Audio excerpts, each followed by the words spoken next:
Magandang hapon po sa ating lahat and welcome po para sa ating division-wide orientation on 3Bs, Bawat Bata Bumabasa, Brigada Pagbasa, and PHIL-IRI test. Hello po sa lahat po ng nanonood sa araw na ito. Hello! Maya pagat panapon ngan po, kaya kayo ngan. And according to Barack Obama, reading is a gateway skill that makes all others learning possible.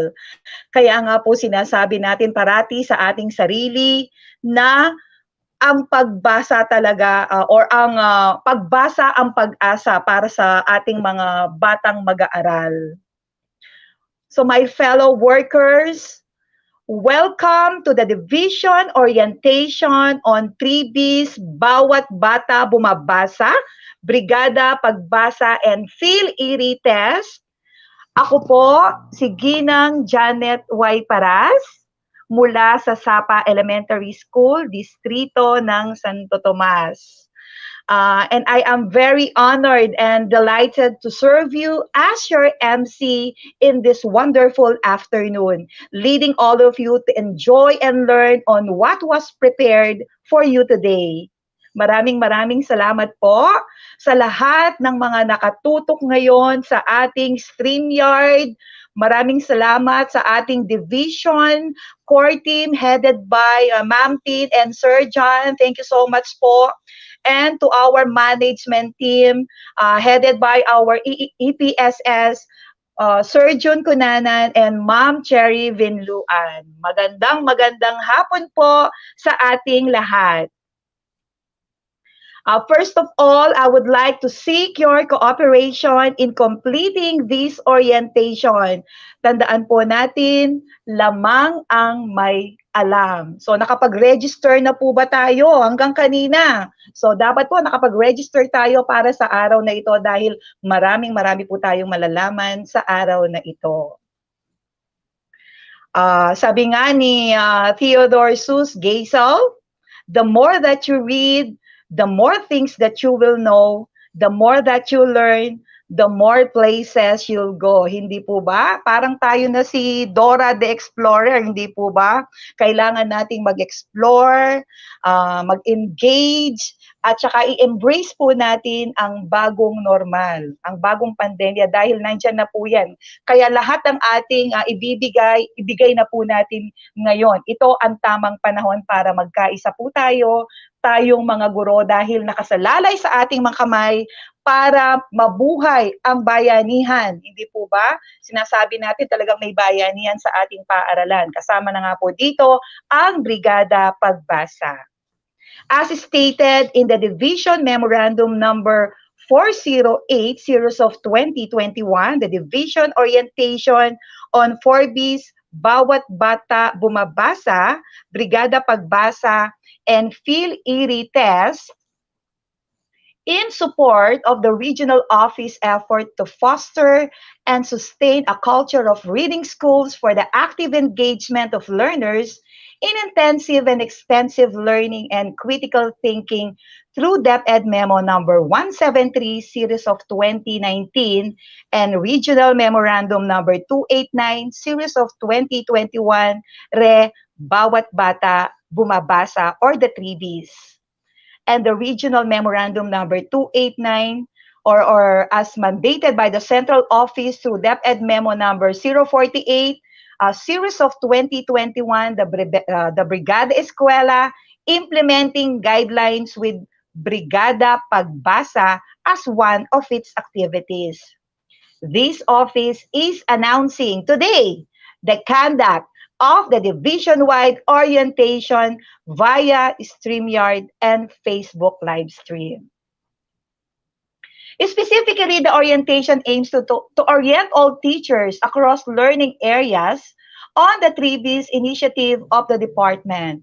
It provides schools with base knowledge on designing and implementing school reading program. Next, orient language teachers on the conduct of the PHIL-IRI test and assist schools in planning the Brigada Pagbasa as a platform to synergize efforts and resources to address education-related challenges, especially on literacy and numeracy, and create opportunities for all stakeholders to contribute possible solutions to current gaps in the country's education system, especially in equipping the learners with 21st century skills. To start with, let us join our hearts together in singing the Makabayan song to be followed by a prayer through audio-video presentation.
Oh,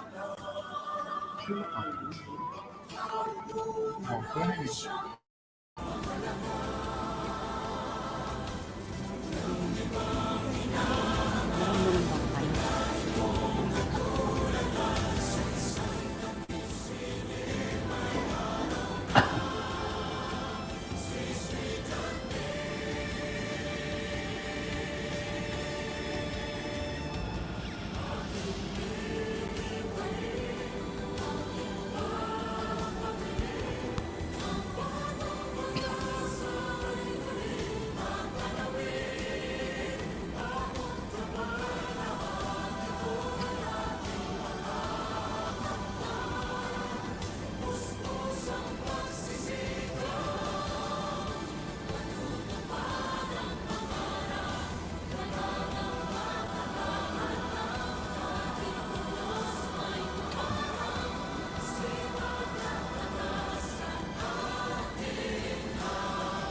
Ay.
Thank you.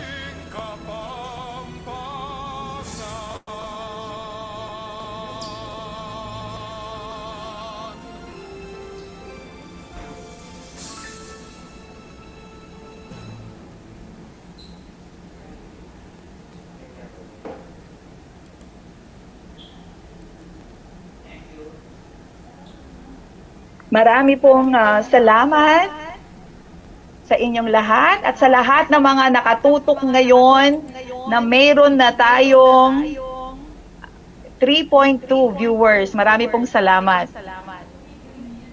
At ngayon, i-shout out na po ang inyong paaralan, ang inyong distrito para makiisa sa ating gawaing kapulungan ngayong araw na ito.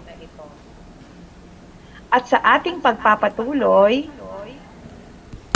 ating pakinggan ang pambungad na pananalita mula sa ating CID Chief,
Medyo nagkaroon po tayo ng mga technical problems.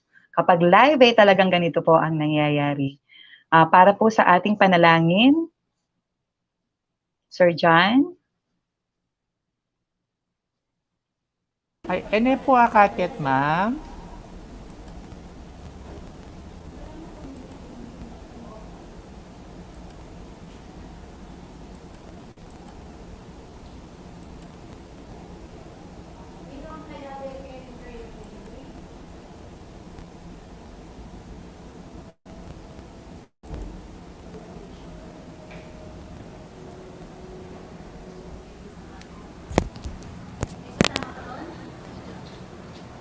Ama namin, pakinggan mo po ang pagtawad namin sa iyong banal na pangalan. Basbasan mo po ang aming pagtitipon at kami kaluguran mo sa araw na ito.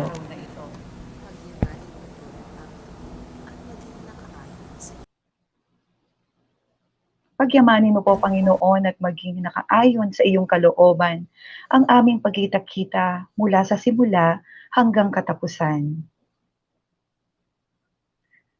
Masalamin nawa namin ang layunin mong dakila sa aming buhay at maisagawa namin ngayon ang aming mga gawain na may kabutihan at pag-ibig sa aming kapwa.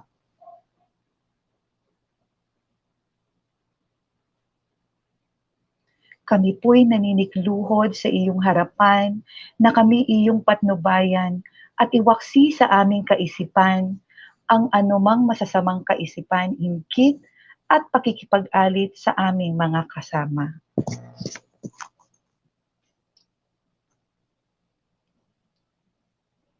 Bigyan mo po kami ng sapat na lakas at katalinuhan upang maibahagi namin ang aming makakaya sa aming mga kasama sa pagtitipon na ito.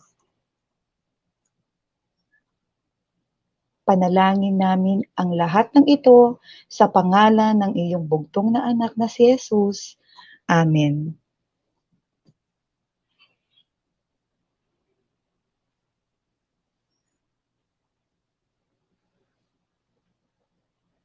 Ayan, at muli po, ako'y nagbabalik. Maraming salamat po sa inyong pangunawa. Kapag live talaga ay may mga nangyayaring hindi ka nais-nais, hindi po ba? Pero the show must go on. At sa ating pagpapatuloy, mga kaguro, ating pakinggan ang pambungad na pananalita mula sa ating CID Chief, ang ating napakatalino. Ako talagang very idol ko po si Madam Sela Canlali dahil naging guro ko po siya sa Filipino nung ako ay nag-aaral sa University of the Assumption. The very supportive, elegant, smart, and witty. Bigyan po natin siya ng virtual clap, Dr. Celia R. Lacanlale.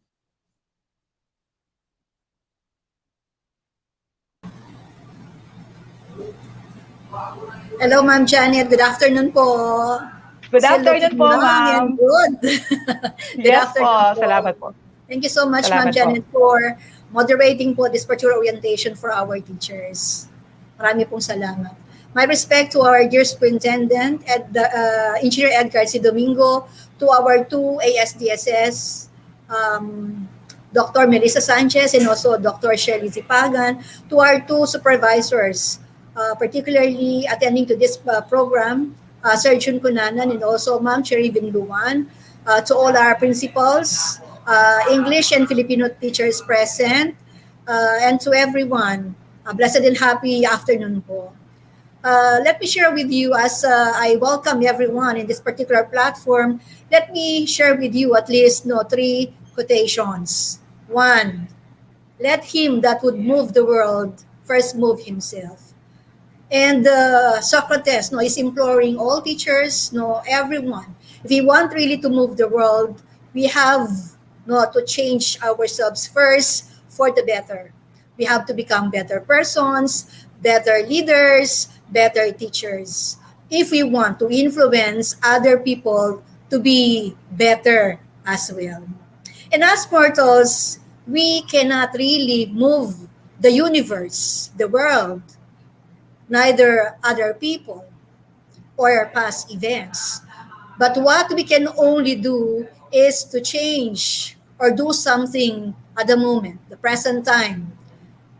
What we can do at the moment would be probably best actions, no best decisions. And we have to make use of the present time to educate and to prepare ourselves for the better so we can be led, no, to better decision making. As teachers, it's a must that if we want to influence our children for the better, particularly in reading, we have to become good readers. Number two, show me a family of readers and I will show you the people who move the world. And that is coming from Napoleon Bonaparte. And we all know in our world history and even in Asian history that Napoleon first, was a political leader, a military man who was able to conquer the world, particularly Europe during his time in the 19th century. But for him, it was so essential that if we want to move the world, we have to come from family of readers. We are parents, we are teachers, and we have to encourage our children and our learners as well in school, to come from family of readers, to engage themselves, parents engaging their children towards reading, particularly during nighttime or rest time, so that they'll be able to enlighten their children about stories of heroes, about current events, about fairy tales even. So we can deepen the comprehension of our learners and understanding of what's happening in the world. Now, if you ask me, my dear teachers, who are the people who can change the world? Let me at least specify some of this from me. Okay, one, we call them the prime movers, the change makers, the policy makers, economists, environmentalists, revolutionists, innovators, and teachers. You teachers are included among the list for me who can change the world of our children for the better. My dear teachers, it's a must that we encourage our children to become good readers so they too will be part of the what we call prime movers of our country in the next 10 years or 20 years or so. Now, the last quotation that I would like to share with you is coming from Ofra. And he made mention that what I love about reading is that it gives you the ability to reach higher ground and continue climbing. My dear teachers, that's our fervent wish for our learners to climb the ladder of success, for them to reach higher ground, to continue reaching their dreams, their goals in life. But what can we do in school? We can probably, the best thing that we can do is, foster the love of reading to our learners so that they'll be able to learn many things around them. In the K-12 program, as we try to review the curriculum, we have found out that there are seemingly many learning gaps and learning losses among our learners. Now, as we open another school year, as teachers, both in English and Filipino, we encourage you to initiate school-based reading programs so you can at least remediate whatever learning gaps our learners do have in school. My dear teachers, our wish is for our learners to master the competencies meant for the K-Stage 1, particularly these foundational skills in literacy and numeracy, so they can be highly successful in other key stages as well. So in behalf of our dear superintendent, I leave you those three quotations. Please reflect on them. We encourage a culture of readers in our division. We also encourage team efforts coming from our teachers, both from the ranks of the English and Filipino, to encourage reading among our youngsters. So in behalf of our dear superintendent, Engineer Edgar C. Domingo, our 2ASDSS, Dr. Shirley Zipagan, and of course, our very own overseer of the CID, Dr. Melissa Sanchez, and the 2 education program supervisors in charge of this particular orientation. We welcome you all in this orientation, division orientation on 3Bs and Brigada Pagbasa and PHIL-IRI tests. We hope that you will be with us as we mentor each other, particularly for the 4-4-4, pataasin ang performance ng Pampanga sa pagbasa para sa bawat bata bumabasa sa bagong normal. Enjoy your orientation, and we hope, that we can encourage a family of readers as well in our division and in our community. To one and all, God bless, and ingat po tayong lahat. Maraming salamat po, Madam Sel, sa inyong makabuluhang pagbati para sa araw na ito. Sabi nga ni Julie Andrews, the sound of music, I'll do better than my best. Ano pa yung kaya nating gawin bukod doon sa best pa po natin? At maidadagdag pa rin yung train up a child in a way he should go, and when he is old, he will not depart from it. At ngayon naman, sa puntong ito, pakinggan natin ang mainit na pagbati na naglalayong magbigay ng inspirasyon sa ating lahat, ang ating masikap, masigasig, at makalinga sa kanyang mga nasasakupan, our Assistant Schools Division Superintendent, Dr. Melissa S. Sanchez. Bigyan po natin siya ng virtual clap. Maraming salamat, ma'am, sa napaka-sayang pagpapakilala sa akin. So, thank you very much for that very generous introduction. So, ang lahat po siguro ay narinig si Ma'am Sel, Ma'am Celia Lacanlale, our CID chief. So, masasabi niyo ba na si Ma'am Celia is a great communicator? So if yes, i-type nyo lang dyan sa FB. Alam ko, naka-live stream tayo, no? So type nyo if yes, Ma'am Cel is a great communicator. And alam nyo, yung pagiging great communicator ni Ma'am, ang lahat yan ay nagsimula dahil marunong siyang magbasa. No? That's the bottom line. Bakit meron po tayong division-wide orientation na tulad nito na naglalayon na i-advocate po natin yung pagbabasa, especially our program in the Department of Education, 3Bs, bawat bata bumabasa. Sa totoo lang, nagkaroon na yan ng ibang mukha, lalo na ngayong pandemya. Kaya sinasabi natin na meron na tayong 4Bs, di ba? Bawat bata bumabasa sa bagong normal. At yung bagong normal, ang tawag nga nila hindi niya na new normal, it's the now normal. Kung mapapansin po natin, tayo po ay bumabalik, 'di ba, sa basic. Kaya nakatutuwa na ang ating mga education program supervisor sa pangunguna po ni na Ma'am Cherry Vinluan and Sir Jun Cunanan have spearheaded division-wide orientation such as this, na ating pong matututunan kung ano yung mga standards natin pagdating sa pag-i-implement ng ating mga programs. Lalo na may kinalaman sa 3Bs, sa Brigada Pagbasa, at sa ating mga administration ng ating PHIL-IRI tests. Napaka-importante po nito, lalo natin itong natutunan, at nakita natin ito bilang isang oportunidad, lalo na po nang magsimula ang pandemya. Na nakita natin na we have changed the way that we are delivering instruction. But the bottom line is, when our learners have their modules with them, napaka-importante na kaya nilang basahin ito. And therefore, yung pagpapalakas dun sa kanilang foundation sa kung paano magbasa. Kaya naalala ko tayo, di ba, bilang mga bata, ako yung mama ko matyaga din na magturo.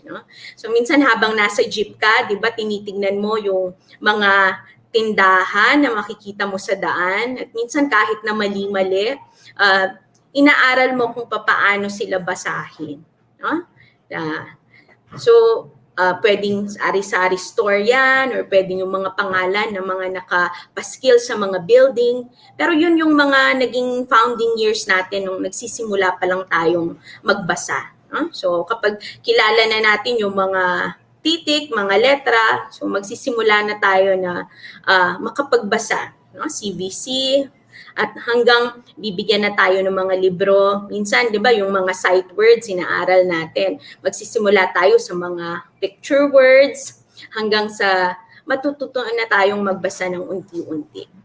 At kalimitan, habang pagbata ka, na-enjoy mo pa, lalo na yung pagbabasa ng mga may pictures, may mga larawan. But as we grow older, ang nangyayari parang unti-unti nawawala yung interest natin sa pagbasa.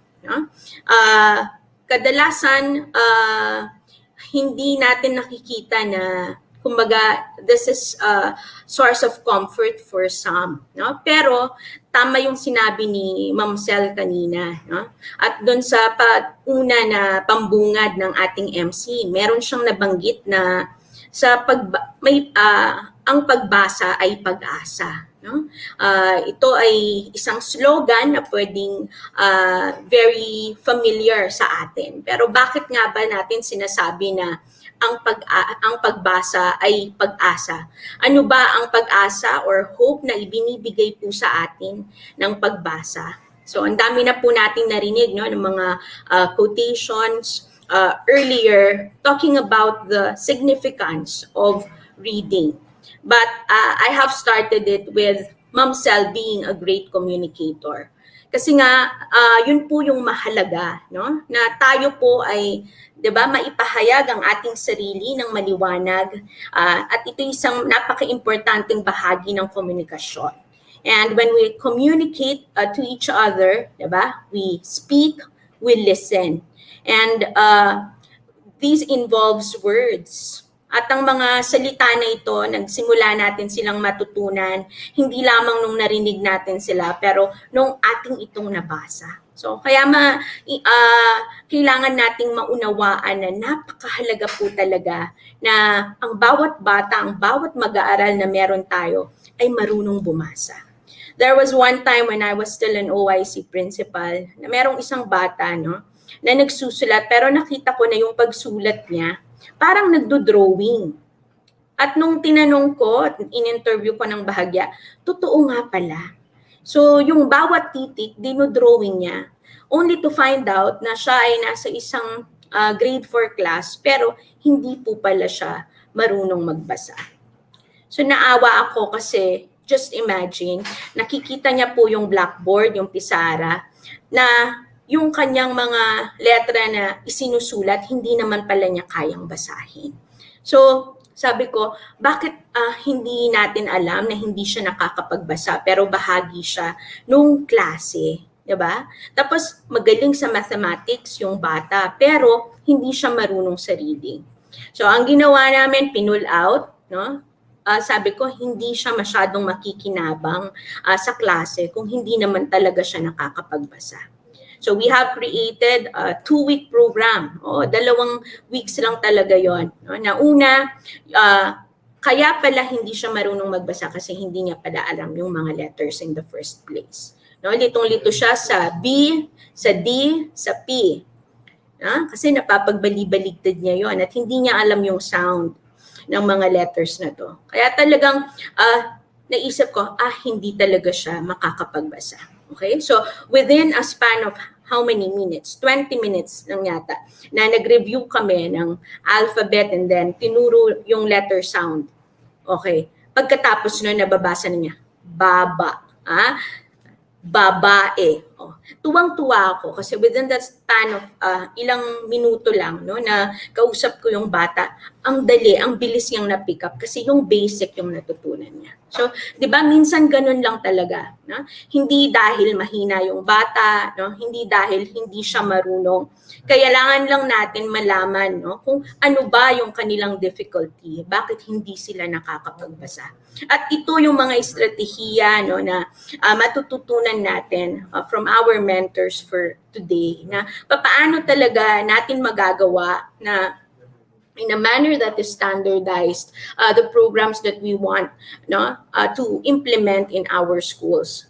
Ngayon pa lang nakakakita na tayo nakabibilib ang mga kaguruan po natin because nakikita ko mga teachers talaga na pumupunta pa sa bawat barangay, minsan wala sa barangay, minsan nasa daan pa kung saan nasa bata. Talagang we're bringing the education where the learners are. Kasi parang naging alternative learning system na nga lahat kasi yun yung naging modality ngayon, distance learning. Wala tayong face-to-face engagement kasi wala yung mga bata sa paaralan natin.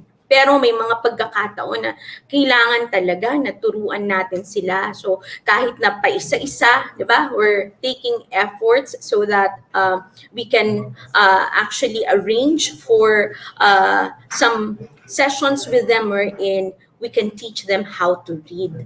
So ito yung naging focus natin ngayon kasi nga nakita natin na marami sa mga asignatura natin hindi talaga kayang matututunan niya ng bata kung hindi siya marunong magbasa. So it all boils down and starts with really knowing how to read. Pero ang pinag-uusapan nating pagbabasa ngayon, wag nating baka ma-misconstrue natin, reading basic, yung mga hawak ko high school. Kasi ang audience natin for today are over 10,000, I guess, registered for this particular event because we are talking of kinder to grade 12. Kasi ang pagbasa po, hindi lamang yung basic yung pinag-uusapan natin na marunong kang magbasa. Pero ang karunungan natin sa pagbabasa, may iba-ibang antas. Napaka-importante lalo na yung pangunawa, yung comprehension po natin kapag nagbabasa tayo. Sabi ko nga earlier, great communicators si ma'am. So great communicators do not only see words, but they see, di ba, behind and beyond the words. So paano po nating magagawa yon kung mismo ang pagbasa hindi natin alam?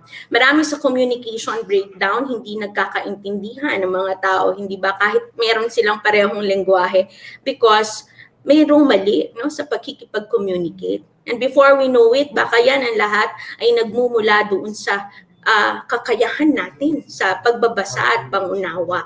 Di ba? Minsan, yun kakaroon ng conflict ng mga tao dahil lang dun sa mga binasa nila. Yun pala, di ba? Minsan kaya lumalala yung mga kaso na meron tayo Kasi di ba, hindi tama yung pagkaka-deliver, pagkaka-express ng written word. Kasi nga, nung binasa din yung written document, iba yung pagkakaintindi nung nagbabasa. So ganyan siya ka-importante yung pagbasa because it is affecting also our daily life, So ang pagkatuto ng pagbasa ay hindi lamang something na part ng basic education natin. Pero it goes beyond, 'di ba? Our K-12 sa panahon na magtatrabaho na, makikisalamuha yung ating mga mag-aaral, At papasok sila sa world of work or they will obtain mid-level na mga skills or pagnenegosyo. So, ang lahat ng mga bagay na 'to nagre-require na magiging silang mga mahuhusay, na mga communicator. And ang pagbasa nila ay malaking bahagi ng pagiging great communicator na yon. And this is what we want for the Schools Division Office of Pampanga. That all our learners are great communicators because they are great readers. That all the aspects of reading, in terms of reading, comprehension, ay talagang ma-achieve po nila. And of course, who do we call pag ganyan, di ba? Of course, our dear teachers. Kayo po talaga ang aming katuwang at kayo ang magiging susi nang sa gayon, yung pong goal natin na ito ay ating ma-achieve for all our learners in the Schools Division Office of Pampanga. And through the CID, they are going to assist you how we can do it because your success will be the division's success. And we are all in this together, yung paggawa natin ng Brigada Pagbasa bilang bahagi ng ating advokasya na ang bawat bata bumabasa sa bagong normal. So ang lahat ng to kaakibat ng mga assessment natin kasama yung PHIL-IRI tests, no, ay kailangang maging maliwanag sa lahat para when we implement, no, this will be very clear and we're going to focus on what are the important aspects of our program implementation. So for this, I hope that you will give your undivided attention to our speakers, and I continue to thank each of you. Dakal pong salamat sa pagtsatsaga po nito sa lahat ng ginagawa natin because we're doing things differently. Totoo po yun. Pero patuloy po na tayo po ay nag-e-exert ng effort so that we can have a certain level of success in the things that we do.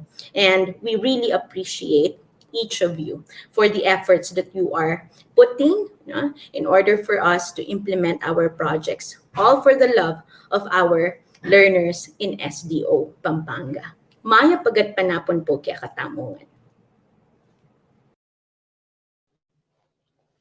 Dakal pong salamat at maya pa oras po, Madam Mel. At sang-ayon po ako sa inyong winika kanina na si Madam Sel ay isa sa mga great communicators sa ating division at kayo rin po ay tinitingala namin dahil isa rin po kayo sa mga nagbibigay ng mga inspirasyon para sa aming nasa laylayan ng lipunan. Hanaping Lenny Robredo kasi tayo po mga teachers ang tagapagtupad ng mga memos from central office down to our school.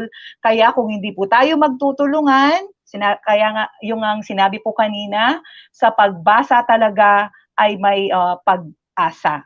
Yan po, no? Yun po ang ating tinutumbok na salita, mga phrase sa araw na ito. Marami pong salamat once again, Madam Mel, sa inyong mensahe. Susunod po sa pagkakataong ito, pakinggan naman po natin ang makabuluhang mensahe mula sa ating matipuno, full of compassion at kagalang-galang na tagapamanihalang pansangay, Engineer Edgar C. Domingo, PhD, CESO 5. Bigyan po natin siya ng virtual clap. Yeah, Sir, good afternoon po. Thank you, Ma'am Janet, for that introductions. Maya agat panapon kaya katamungan to our ASDS, Melissa, in charge of the curriculum implementations at saka ang ating CID chief, si Ma'am Celia Lacanlale. Good afternoon. Of course, I would like to comment the organizer of this orientation, si Ma'am Cherry at saka si Sir June, ang ating education program supervisor in charge of Filipino and English.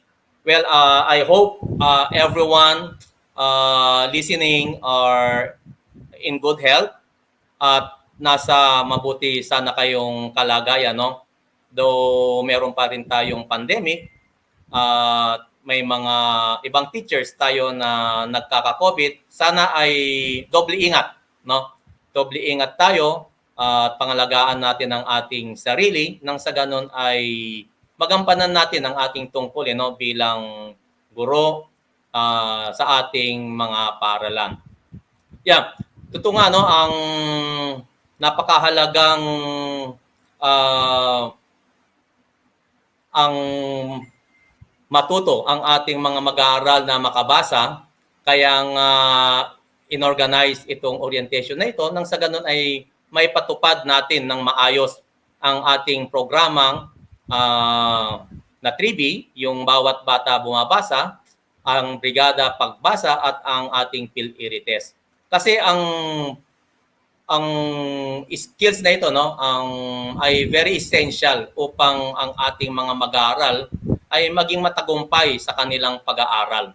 Napakahalaga na matuto silang makapagbasa, nang sa ganun ay maging tuloy-tuloy ang kanilang pag-unlad sa kanilang pag-aaral.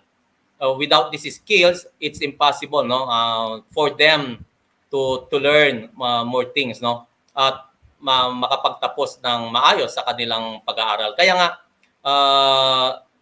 nakaatang sa inyo ang ang pagiging tagumpay ng programang ito na maisulong natin no sa Division of Pampanga.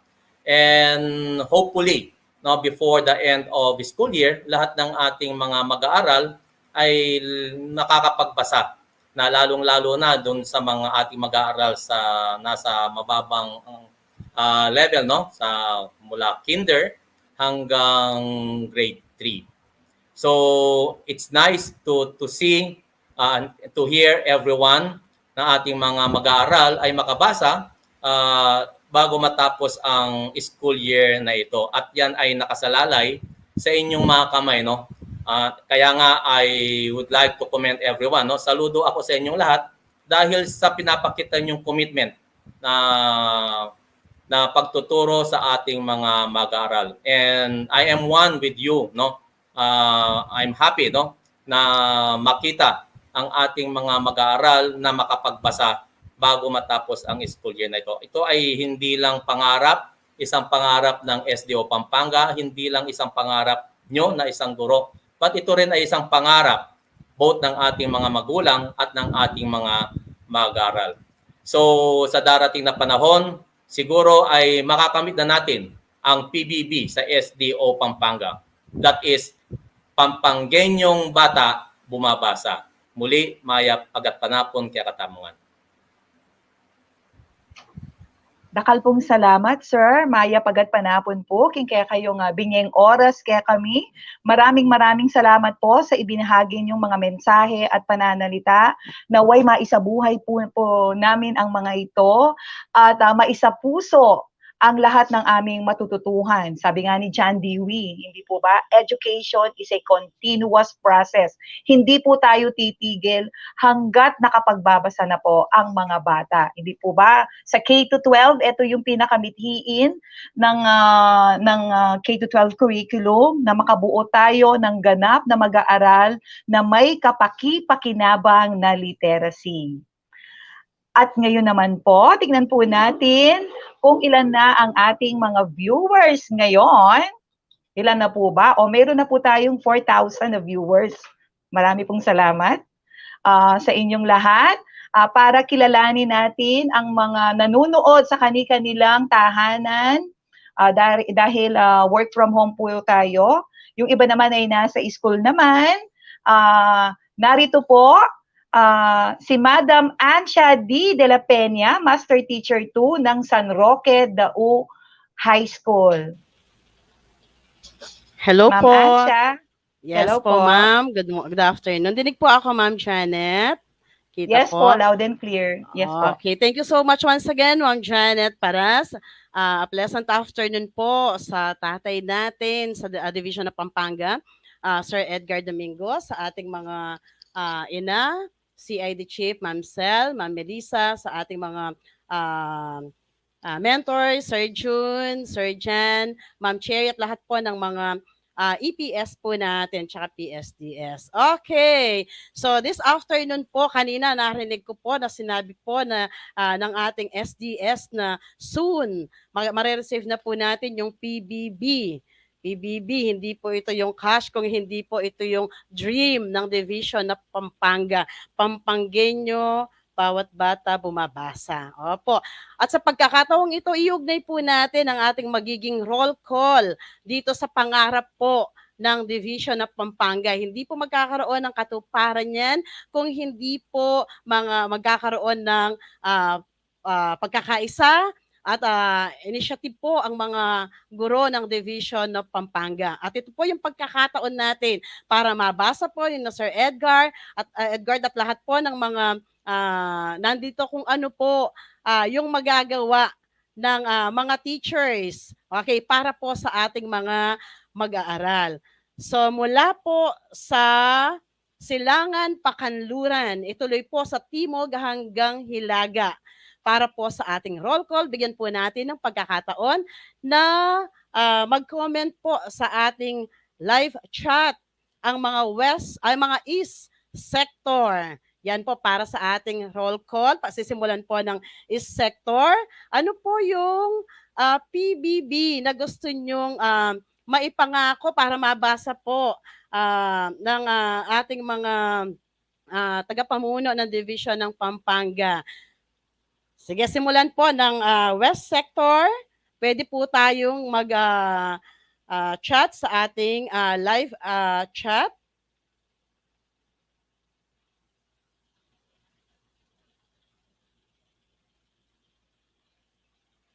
Ayan po, hintayin po natin. Okay, babasahin po natin itong, actually high school pa to. Hello po sa ating mga nasa East Sector. Pagkakataon nyo na po para magsulat tayo dito. Ayan, mula po kay Ma'am Amparo Cabiling. Good afternoon po. Still watching from Planas. Cluster 2, ito po. Mamaya po, may mga per cluster tayo. Hello po, is Sector? Sige. From Ma'am Jeneline Parungaw, Pampangenyo, bawat bata bumabasa. At may gagawin po ang buong school ni Ma'am Jeneline para matupad po ito. Thank you, Ma'am Jeneline. From Ma'am Hazel, Pampangenyong bata bumabasa.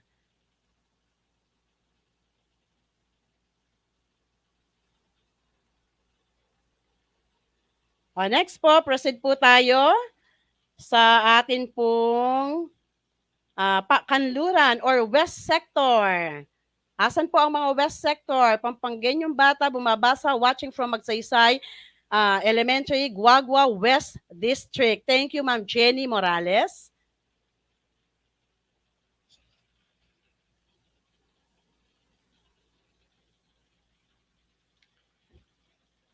Any more? West Sector, hello po. Ayan, mula po kay Ma'am Clarissa Flores. Good afternoon po, watching from Brother Andrew Gonzalez. High school po ito, si Ma'am Clarissa Flores. Good afternoon. Ayan, same. Ma'am Sarah Jane Alonso Sarmiento. Bawat bata bumabasa. Yes, Ma'am Lynette Bitel Morales, Pampangenyong bawat bumabasa, watching from Florida Blanca Elementary School. Sir Andy Carrion, is Brimon, Pampangenyong bata bumabasa from Malauli Elementary School, Masantol South. Sige pa, start na po tayo sa South. Sige, West Sector habol pa po si Ma'am Riza Sunga sa Lalila. West Sector, Pampangenyo, bawat bata bumabasa. South Sector, go ahead po, pasok na. From Ma'am Jenny Dalmasyon, Pampangenyong bata bumabasa, watching from Jose Escalier Memorial School, Apalit District.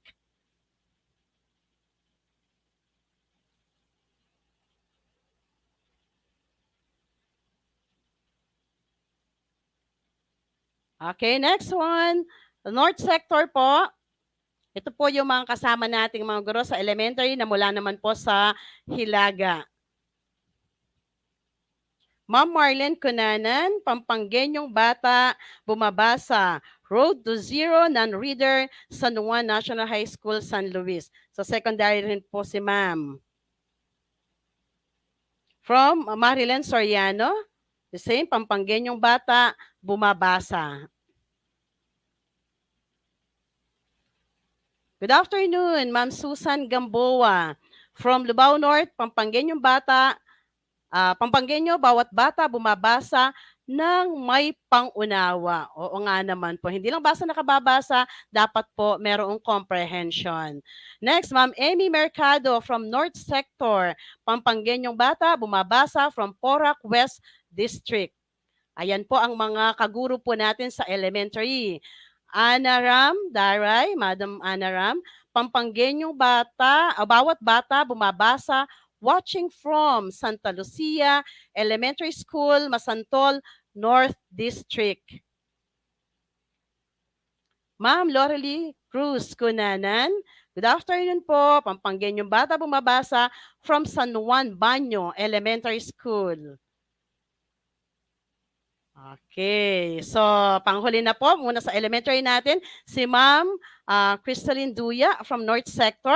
Pampanggenyong bata, bumabasa. Hello po, watching from Halong Elementary, Porac, West District. Okay. So, this time po, punta naman po tayo sa mga kaguro natin sa secondary. Sabay na po ang pagbati ng mga nasa junior high school and senior high school. Simulan po natin. Go, go, go! Cluster 1.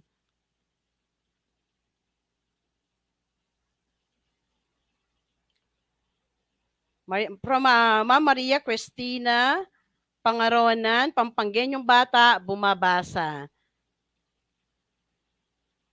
From Sir James Randolph Macalino, magrasyanggat panapon po kaya katamungan, James Randolph Ginto Macalino, Manalakaran, Kinglalawigan ng Pampanga, taluturo ng Brother Andrew Gonzales, Luwid Lareng, Talaturong Kapampangan, Luwid Lapureng Kapampangan, at metong kayo po, Kareta Sir James, Luwid kayo po.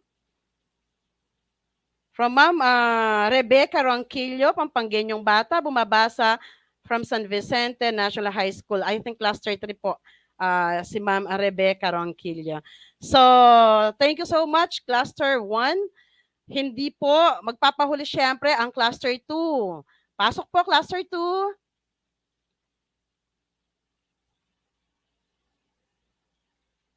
Ma'am Andrea, Gubot Perez, Pampanggenyong bata, bumabasa.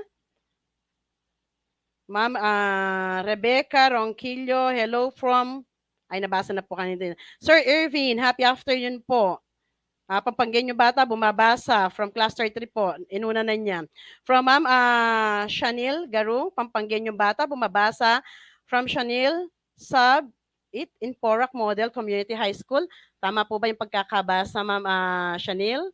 Yan, Sub-8 of Porac Model Community High School. So, ang sabi po ng Cluster 3, pauhuli ba kami?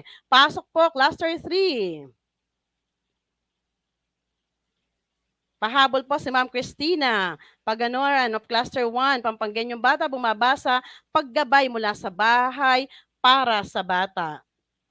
Cluster 3, kanina si Sir Irvin, bumati po.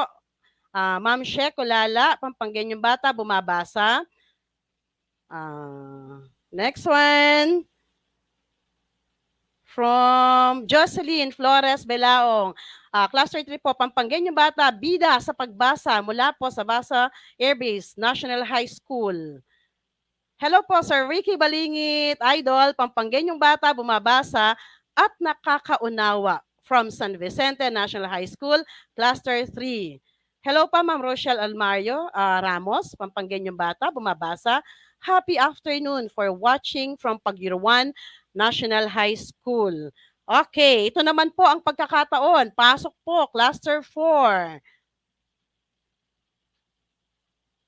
Ma'am Annabel Laksamana, mapagpalang hapon po sa lahat. Pampanggenyong bata, bumabasa, nakatutok mula sa San Jose High School. Shout out po sa San Roque Daw High School, mula po sa aming punong guro, Ma'am Remedios de Guzman.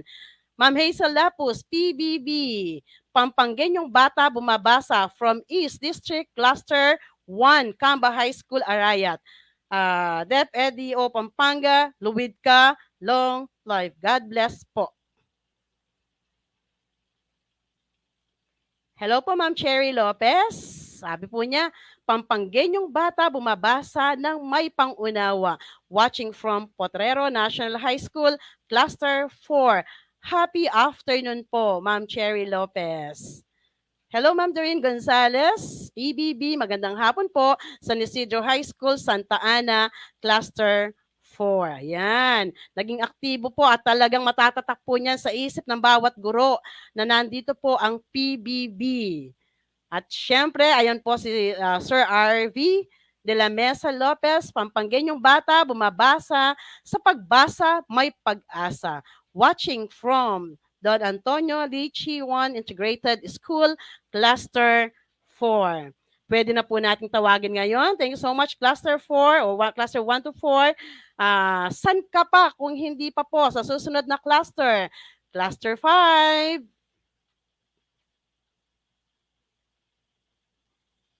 Okay, from Sir Jerry Sago Manabat, watching from Manga High School, Pampangueñong Bata, bumabasa C5.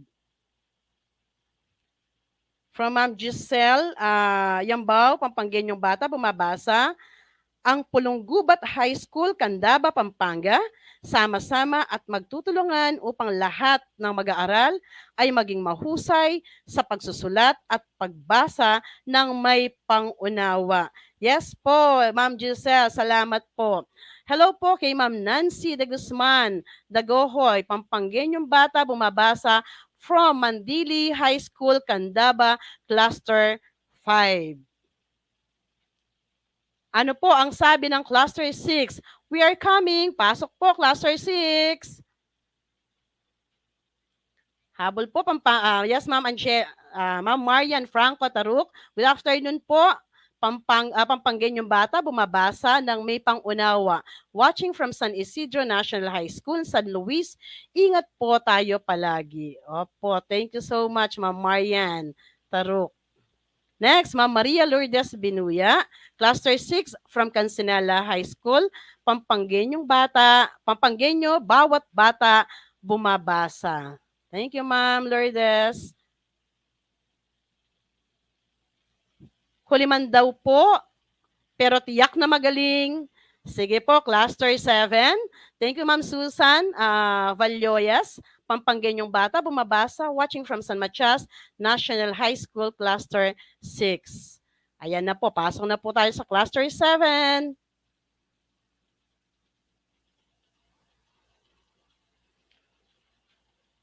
From Ma'am Evelyn Garcia, Pampangueñong Bata, bumabasa from Baluco High School, Cluster 6 po. Yes, Sir Dominic Sunga, Pampangueñong Bata, bumabasa Sulong Dunong from Tarik Soliman High School, Cluster 7. Thank you po, Sir Dominic Sunga.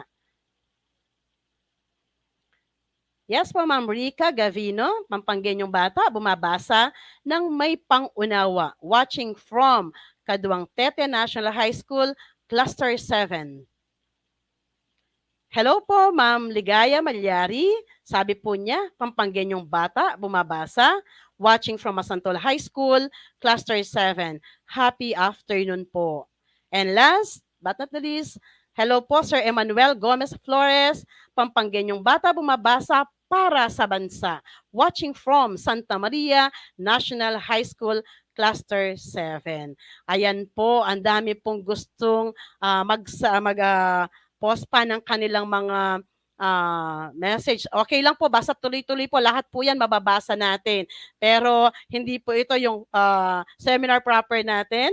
Roll call pa lang po to. Pero nakita po namin, andyan na. Kitang-kita na po yung initiative ng mga teachers natin. At sa pangalan po ng San Roque Dau High School, kami po sa Cluster 3, suportado po ang Brigada Eskwela, definitely po ang PBB ng Division ng Pampanga. Maraming salamat po. Back to you, Ma'am Janet. Maraming salamat po, Madam Ansha. Talagang gustong-gusto nating naririnig ang PBB na yan, no, Ma'am? At ngayon, sa pagkakataong ito, gusto ko namang i-shout out ang aming punong guro sa Sapa Elementary School, Madam Rachel D. Pangilinan, at ang aming taga-Masid Pampurok sa Santo Tomas District, Madam Violeta T. Lagman. Happy afternoon po sa ating lahat. At ngayon naman po, malapit na po tayo sa ating orientasyon bilang susog sa inisyatiba ng Kagawaran ng Edukasyon sa Asignaturang Filipino ayon sa DepEd Memorandum bilang 173 Series of 2019 na kilala sa 3Bs Hamon, Bawat Bata Bumabasa, ay nailunsad na ng ating sangay ang kanyang kontekstualisadong inobasyon na 4Bs. Kung natatandaan po ninyo, lumahok po tayo noong June 22 to 24, 2021, bawat bata bumabasa sa bagong normal. Ito ay naging susi ng ating sangay upang mapunan ang puwang sa literasiya, partikular sa pagbabasa ng may pangunawa. Ang mga nakaraang gawaing kapulungan sa Filipino at sa Ingles, isama na rin po natin ang MTV, ay matagumpay na naisakatuparan na naglalayong mahikayat ang mga mag-aral at mga guro na linangin ang kanilang kamalayan sa mga sitwasyon at kondisyon ng kanilang mga mag-aaral at maturuan ng pagbabasa ng may pangunawa sa bagong normal gamit ang iba't ibang babasahin o mga kagamitang pampagtuturo. Sa katunayan, alam po ba ninyo, bago ang pandemya ay nagkaroon na po ng first reading summit sa ating sangay, sa Sangay ng Pampanga noong December 12, 2019 sa Hotel Pampanga. Kasama po natin ang matataas na haligi ng ating departamento, kasama yung mga coordinator sa Filipino, sa English at sa MTV at mga piling tagapagsalita mula sa University of the Philippines at sa Lasal. Nagkaroon din po tayo sa panahong iyon ng signing of covenant in accepting the challenge to be reading advocates. Ito po yung advokasya natin na may temang Go for Brigada Basa. Imagine, December 12, 2019, nailunsan na po yung Go for Brigada Basa. At ngayon ay angkop na angkop sa ating Brigada Pagbasa, hindi po ba? Dahil ito ay isang mahalagang sangkap ng ating Brigada Eskwela. So, masasabi ko po na talagang sa SDO Pampanga ay advance mag-isip ang ating mga EPS, ang ating chief, ang ating ASDS at saka yung ating mga SDS. Kasi bago pa man ang Brigada Pagbasa na yan, noong panahon ni Madam Sel, na ang aming supervisor sa Filipino, bago pa i-introduce ng central office, gumagawa na po tayo ng mga module, ng mga lesson exemplar, at ngayon naman, ito naman pong Brigada Pagbasa. Meron na tayong Brigada Basa noong panahong iyon. At bago ko po ipakilala ang ating unang tagapagsalita sa araw na ito, ay meron po tayong ipi-play na inspiring video. Sir June, pakihanda na po, ni Teddy Stellard. Para magkaroon po tayo ng magmuni-muni tayo. Ano ba yung magagawa natin bilang isang guro? Ano pa ang may aambag natin? Hindi po ba? Kasi lahat po ay binibigay na ng ating kagawaran. Yung application na lamang po ang ating ibabahagi sa ating mga mag-aaral. Yes, sir. Ang ating inspiring video ni Teddy Stellard.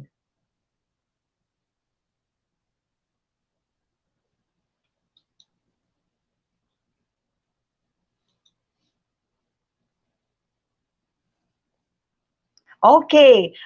Huli na raw po yung video. Moving on, bago natin panonoorin ang video ni Teddy Stellard, nais kong ipakilala sa inyo ang aming mga kapitapitagang mga tagapagsalita sa araw na ito. Tayo din ay mga language educators. Sila lamang po ang tagapanguna sa atin.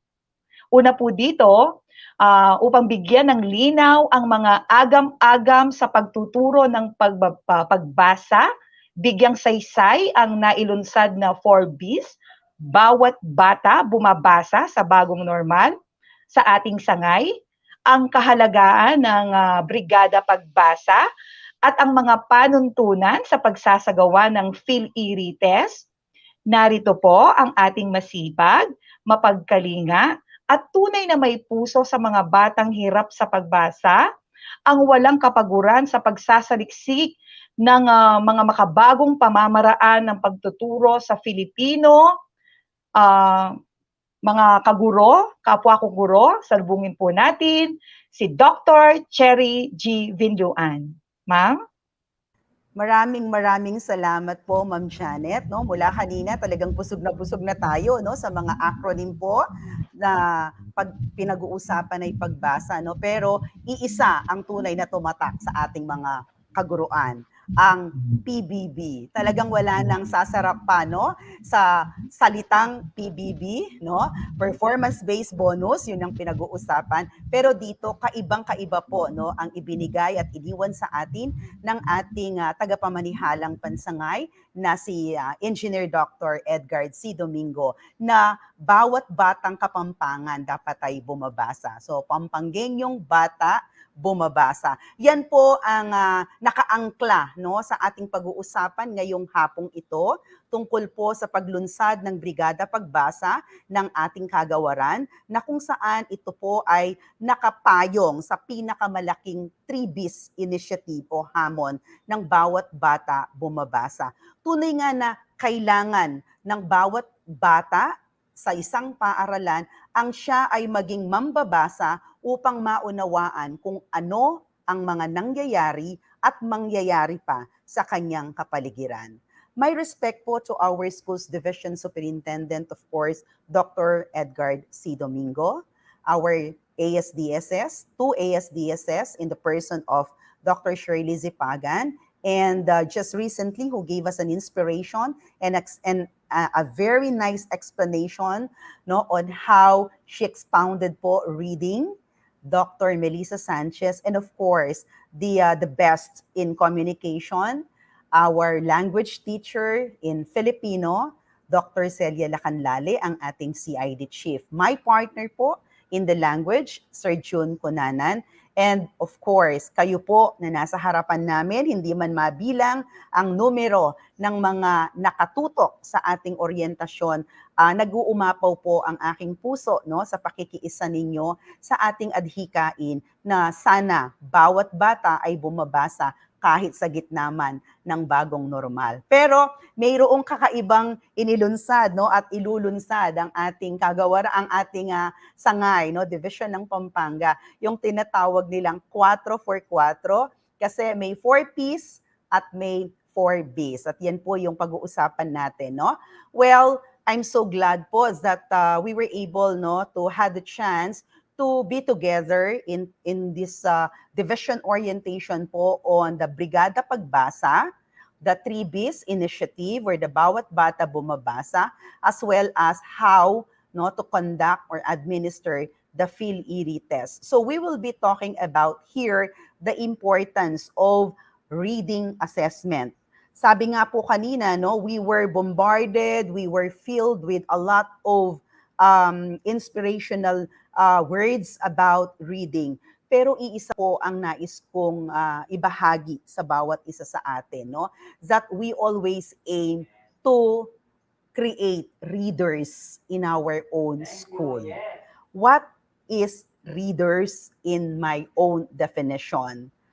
A child or a learner is considered or are considered readers when they are ready, E, enthusiastic, A, active, D, dynamic, E, energetic, are resourceful souls of the society. Our society is actually our organization, the DepEd, and particularly we're talking of the division of Pampanga.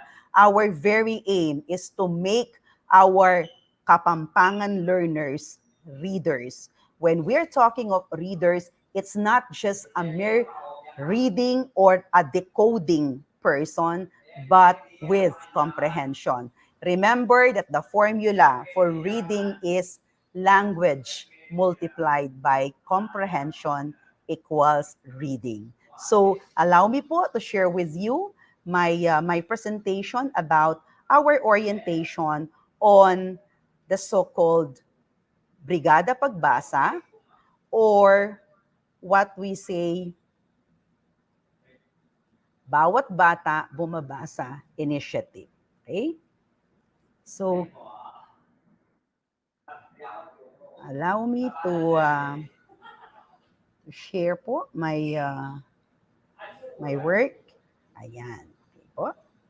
So, today, no, as we proceed po with our orientation on the direction in fostering and sustaining a culture of reading in schools, no, it's very particular.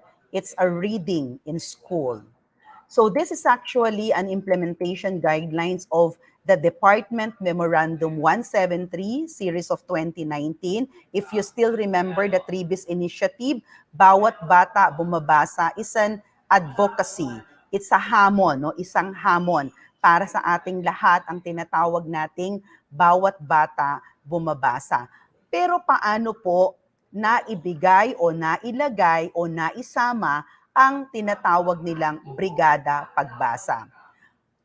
When we started to have the Brigada Eskwela last August, no, we were able to receive, no, a guidelines that one of the very big highlights of the Brigada Eskwela is the Brigada Pagbasa, meaning they wanted to maximize the so-called reading in all schools for every learner. This is under the umbrella of the 3BIS initiative that Bawat Bata Bumabasa. And in here, I would like po to start this presentation or this orientation with a message or with a quotation coming from Jim Rohn, a reading specialist, when he said that, and I quote, "Reading is essential for those who seek to rise above the ordinary." Probably you will agree with me in telling that all of us are already tired of crafting and creating different kinds of school-based reading program or a reading program per se. But no, the question is, why are there still learners who are considered to be non-readers, if not struggling readers? So probably there is still a problem. And mind you that today, after our orientation, we are hoping and I am praying that all of us will be enlightened on what are we going to do so that we could really address the needs of our learners when it comes to reading. So our main objective or the main objective of the implementation guidelines of the Regional Memorandum 289 Series 2021 is that it provides, or these guidelines provide the direction in fostering and sustaining a culture of reading schools for the engagement of learners in intensive and extensive learning and critical thinking. So meaning, reading in schools is already there. The engagement of our learners in different activities are already present. However, these guidelines provides us a direction that will foster and sustain the culture of reading. When we're talking of culture of reading, we're talking about the habit, the life that our learner should have, the life of reading in their everyday situation. So we would engage our learners intensively and extensively to learn critically the lessons that they are experiencing or that they are listening to their teachers daily. So that is the main objective or the purpose of this implementation. Now, the Regional Memorandum 289 Series 2021 has the following inclusions. Now, if you will come across with this guidelines or with this memorandum, you will see enclosures number 1 to 6. And what are they? And what are the importance of these inclusions in this memorandum? First, you will see to it that there are very good characteristics of an effective school-based reading program. Therefore, we really need to come up with what we call SBRP. You will see to it in the enclosure 2 the template on how to craft a school reading implementation plan. Enclosure number 3, suggested template on school-based reading program will guide you on how to address the problems of our learners. Enclosure number 4 is a template on school reading committee. So yes, we will be forming a school reading committee. So we will be having what we call SRC. Enclosure 5, there are suggested assessment tool on teachers' foundational knowledge in teaching reading. Why? Because all of us, even though we are teachers in all our in across learning areas, there are still some teachers whose foundational knowledge in teaching reading is very weak. So there are some suggested assessment tools here that will help our teachers to have that foundational knowledge in teaching reading or how to teach reading. And finally, you will see a template on the division end of school accomplishment report. So yan po ang mga inclusions ng Regional Memorandum 289 Series 2021 when the Brigada Pagbasa would like to be strengthened by our regional office.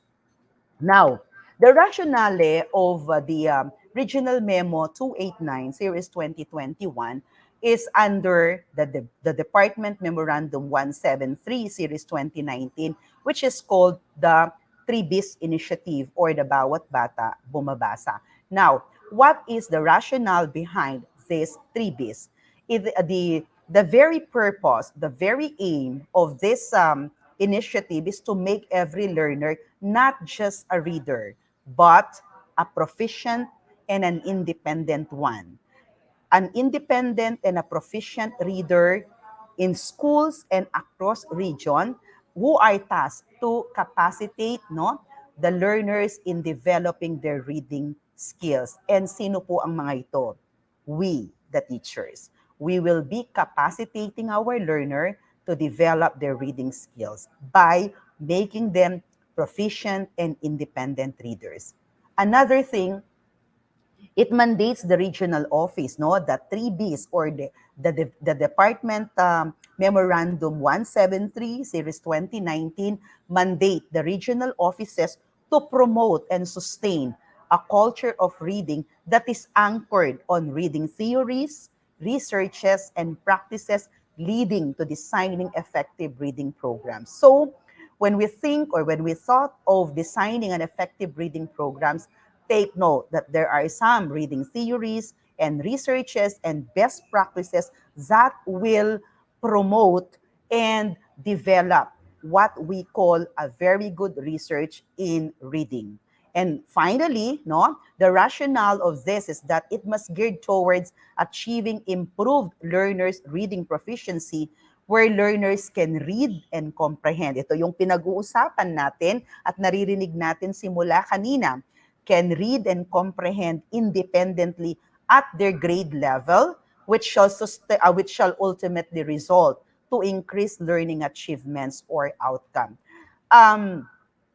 A while back, I told you that why is there a need for us to always talk about projects, programs about reading?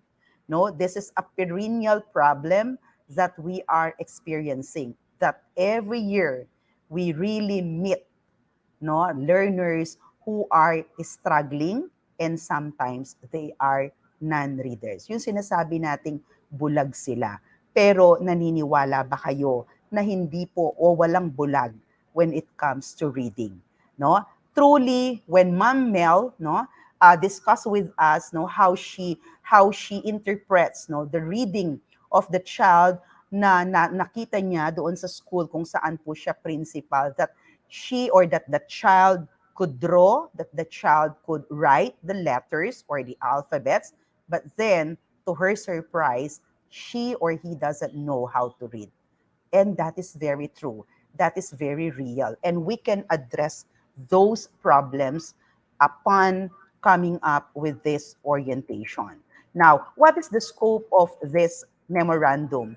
The regional implementation guidelines is providing us a direction in promoting and sustaining a culture of reading as is stipulated in the framework of the 3Bs Initiative. If you can imagine po the framework of the 3Bs Initiative, we target a certain specific identified elements of reading so that we could address and we could heal the disease, the sickness, that our learners are suffering at present or even before. So the scope of this is it provides us direction. Yun naman po ang maganda, di ba? That after this orientation, we will proudly say to ourselves that we know now what to do.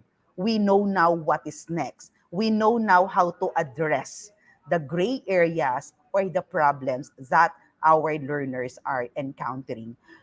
you know what is the problem in with some of our teachers, no, especially no, even with our language teachers or reading teachers, no, they tried to come up crafting a generic reading program. That reading program is for all, no, it is generic for all, no, without knowing that each each learner has his own problem to address, which is different from others. So yun po yung madidiscover sana natin upon conducting this assessment. Okay?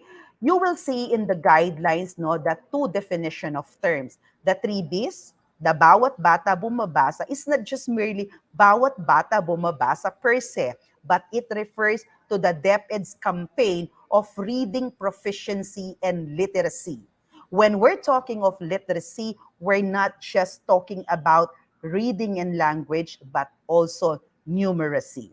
Literacy is the knowledge of the child to read, to comprehend, and to be numerate, both in English and Filipino, so that we could bridge the gap among learners. So, Tribis may be an answer to this perennial problem. But the question is, how do we implement? What is the process that we are doing or that we are exercising when we address our problems in reading? And of course, our school-based reading program that we will be crafting and we will be using for the entire year. Yes, for the entire year. Not just for 1 month, not just for 2 months, but for the entire year, which refers to the program that promotes literacy among learners. So pag narinig po natin ang literacy, it's not just merely reading or language, no? Reading proficiency and numeracy. Okay? Now, how are we going to implement? What will be our arrangement when we talk about this Regional Memorandum 289 Series 2021? First and foremost, what is important is to come up with the profiling of learners and teachers. Profiling of learners and teachers is very, very essential. Sabi ko nga kanina, no, during our enhancement quarantine time, no, very limited yung mga nakakalabas. Only those who will buy essentials ang makaka-move freely. Same thing in the education, in the world of education, in the Department of Education. We can proudly move freely if we know to address the essentials. If we can give what is essential to our learners, then our learners could do things possible. All learners, no, in profiling our learners and teachers, all learners shall take the reading assessment test that shall be administered in school. All learners. So from grade 1 to grade 12. Kinders are included because they have different tool. Okay? Now, for grades 1 to 3, the reading assessment tool that we will be using is what we call the EGRA, or the Early Grade Reading Assessment. Early Grade Reading Assessment, no, was used in addressing our problems in coming up with a possible standards of the national assessment with our primary learners. But sad to say, no, we have a failing mark and very low, no, very low performance. Our country has the very low performance in terms of literacy, in terms of reading when it comes to national assessment tests. So, reading assessment for grades 1 to 3, we will be using the EGRA. EGRA po will be provided with you, and how to conduct using the EGRA will be explained to you later. For our grades 4 to 10, yes, grades 4 to 10, we'll be using the PHIL-IRI, the Philippine Informal Reading Inventory. Before, PHIL-IRI materials were only used for grades 4 to 7 in English and grades 3 to 7 in Filipino. But now, we already have grades 4 to 10. formally, the PHIL-IRI 7 to 10 in English was already launched, no? Was already handed in the field. However, the Filipino were still waiting, but mind you that before we will be conducting this PHIL-IRI in the field, you will already be having the so-called materials or assessment tool. Now, it's not just from grades 1 to 10 who will be given a reading assessment test, even the senior high school. But what are we going to use? What tool or assessment tool that we will be using with our senior high school? We will be using the school initiated or prepared reading assessment tests. But it will depend it will be depending upon the agreement of your EPS in English and in Filipino. If we will uniformly come up with a uniform tool for senior high school in English and in Filipino, then we will do so, no, Sir June. Okay? To proceed. What are the skills that are being assessed in EGRA? Di ba sabi ko nga kanina sa inyo, no? I have my own definition of readers. Readers are those who are ready, enthusiastic, active, dynamic, energetic, resourceful souls of the society or of the department. Why? Because this is a process. This is an action. We need to assess the skills of our learners using the EGRA or the Early Grade Reading Assessment Tool. In the these are the following subtasks that are being assessed in EGRA. The letter name knowledge, the letter sound knowledge, familiar word reading, the non-word reading. Yes, we have the non-word reading. Remember what made mention by Mama Melissa a while back? There are some books, no, that are clueless or wordless, di ba? They are non-word, but they are only pictures.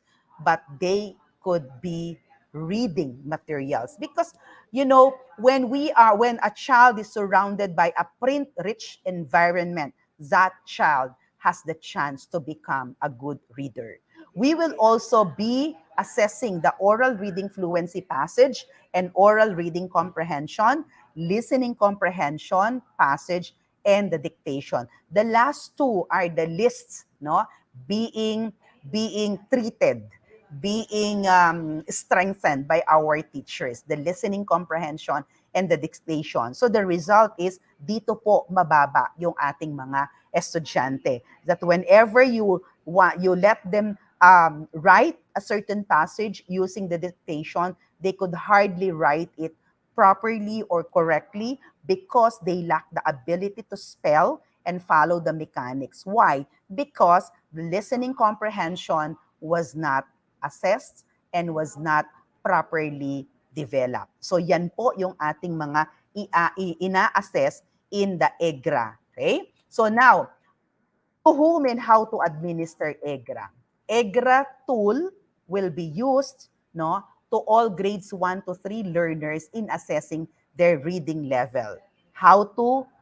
We will be explaining it later. EGRA tool focuses on the 8 components to be assessed, as what I've discussed a while back, no? From grades 1 to 3 learners that will address po their readiness to read. Pero the EGRA is actually addressing the 6 elements of reading o yung tinatawag nating Big 6. Do you still remember during our first reading summit in December 12, 2019, we were able to focus on the 6 elements of reading or the Big 6 of reading.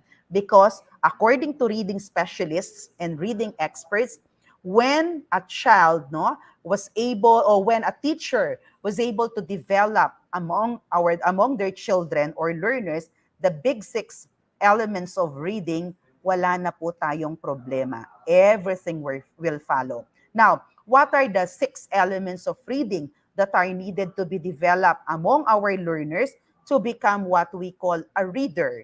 We have the oral language, the phonetic awareness, the phonics, the vocabulary, the fluency, and comprehension. Ito po ang laman ng isang batang nagbabasa.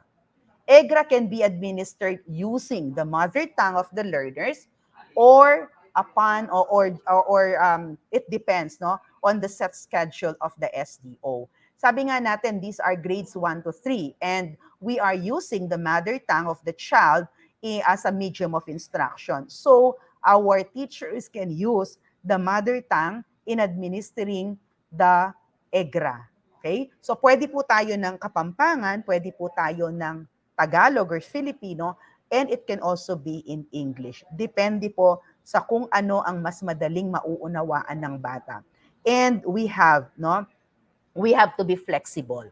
We have to be flexible, especially, mother tongue is one of the features of the K-12 that our learners, wherein they should be treated or they should be taught the way they should learn. Okay? And finally, the assessment will be done virtually since there is no face-to-face class and to be strategized by the reading teacher or the teacher who will conduct the reading assessment. So definitely, it's not just the reading teacher or the class advisor teaching Filipino or English. We are all reading teachers. So we have our own advisory class.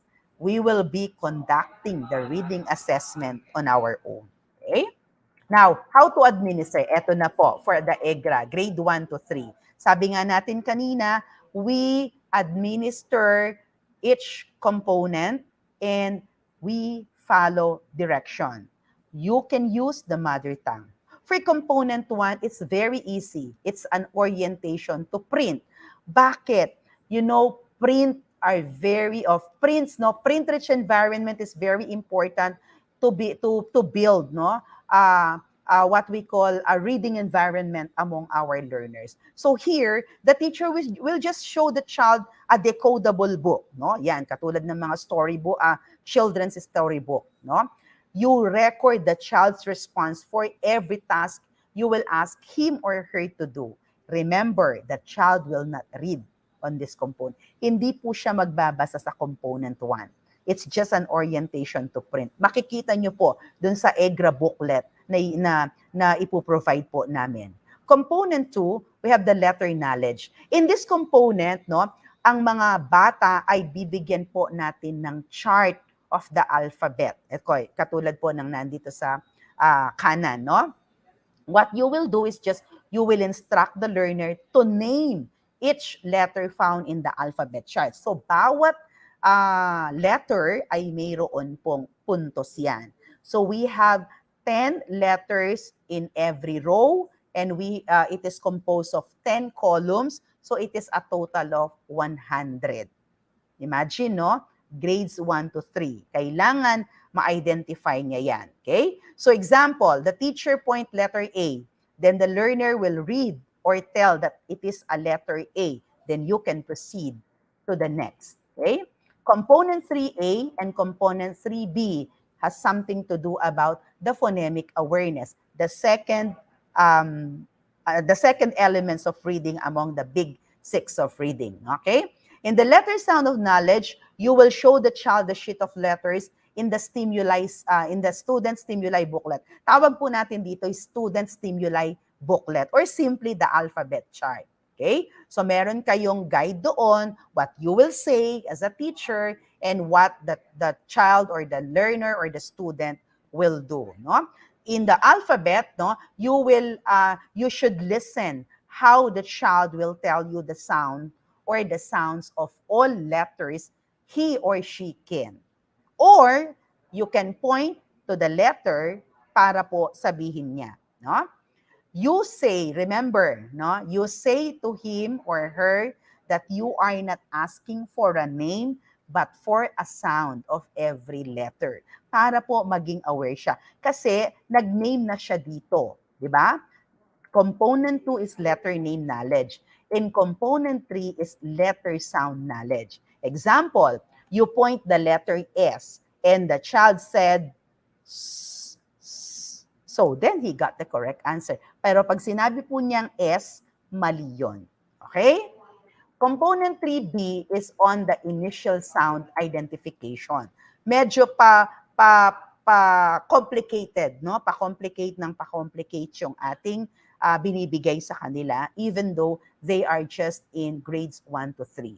In the initial sound identification, this is not a timed exercise and there is no student sheet.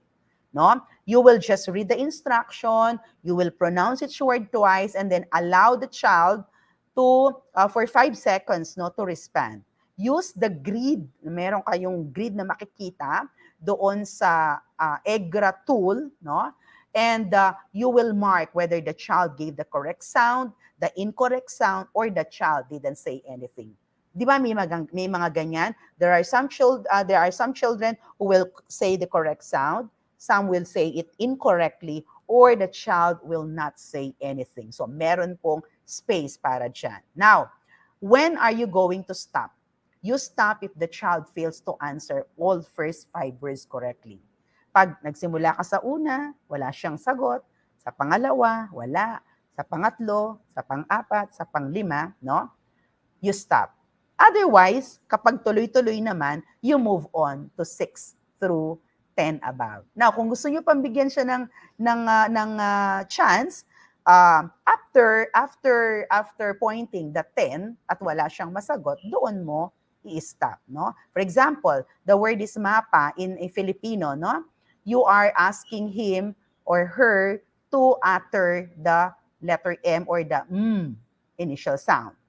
Pero pag hindi po niya yan naibigay, you can stop. Okay? So you proceed now to component 4. Okay? Bakit hindi tayo magi-stop dito hindi katulad ng PHIL-IRI, no? Kasi according to tests, no, according to the study, no, it was tested with the Filipino setting na kaya naman ito ng isang grade 1 to 3. Kaya kailangan makama-cross niya ito. Pero may mga bata na syempre nahuhuli. Okay? So we can proceed. Component 4 is familiar word reading. So you will show the child the sheet of familiar words. Given na rin po yan, no? Nasa tool natin. These are some examples of the familiar words in the student stimuli booklet. And then you say, read the words that I will point. So yan, may instruction tayo, no? Then, you stay quiet except when providing answers as follows. So, now, if the child hesitates for 3 seconds, you provide the word. Then you point to the next word and say, please go on. But then, you mark the word you provide to the child as incorrect. Para lang po, ma-feel niya na hindi siya napahiya, no? You can provide, pero you are already marking that that is incorrect.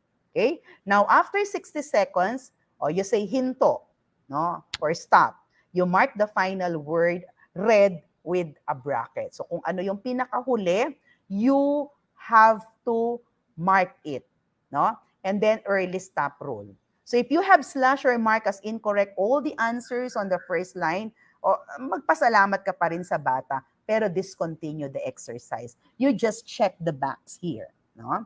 You check the box na you discontinued kasi hindi kaya ng bata. Okay? Can you now sense kung ano po yung ating ano bang tawag, tutumbukin or pupuntahan after this EGRA? Okay? Now we go to component 5, no? There are some invented words, di ba?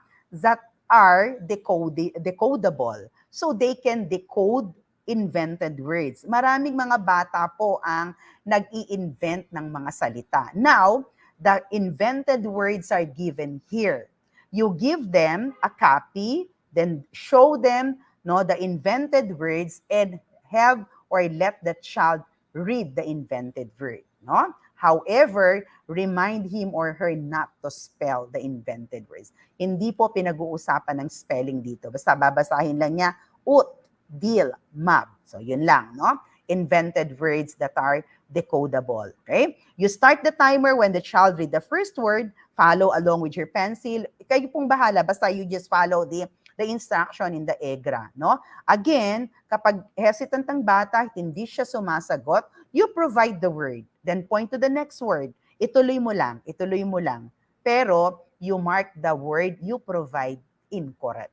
Okay po? So after 60 seconds, again, hinto. Okay? For component 6, this is an oral passage reading. So you show the child the story in the student stimuli booklet. And then you will say, here is a story, no? I like you to read it orally, fast, carefully, and with understanding. So after reading, I will ask you a question based on the story. When I ask you to start, that's the time you will read the story. Then I will listen to you. Are you ready? Okay, then start reading. So ganyan lang. No po, no? Wala po akong inalis, no? Dinilit because these are all very important, no?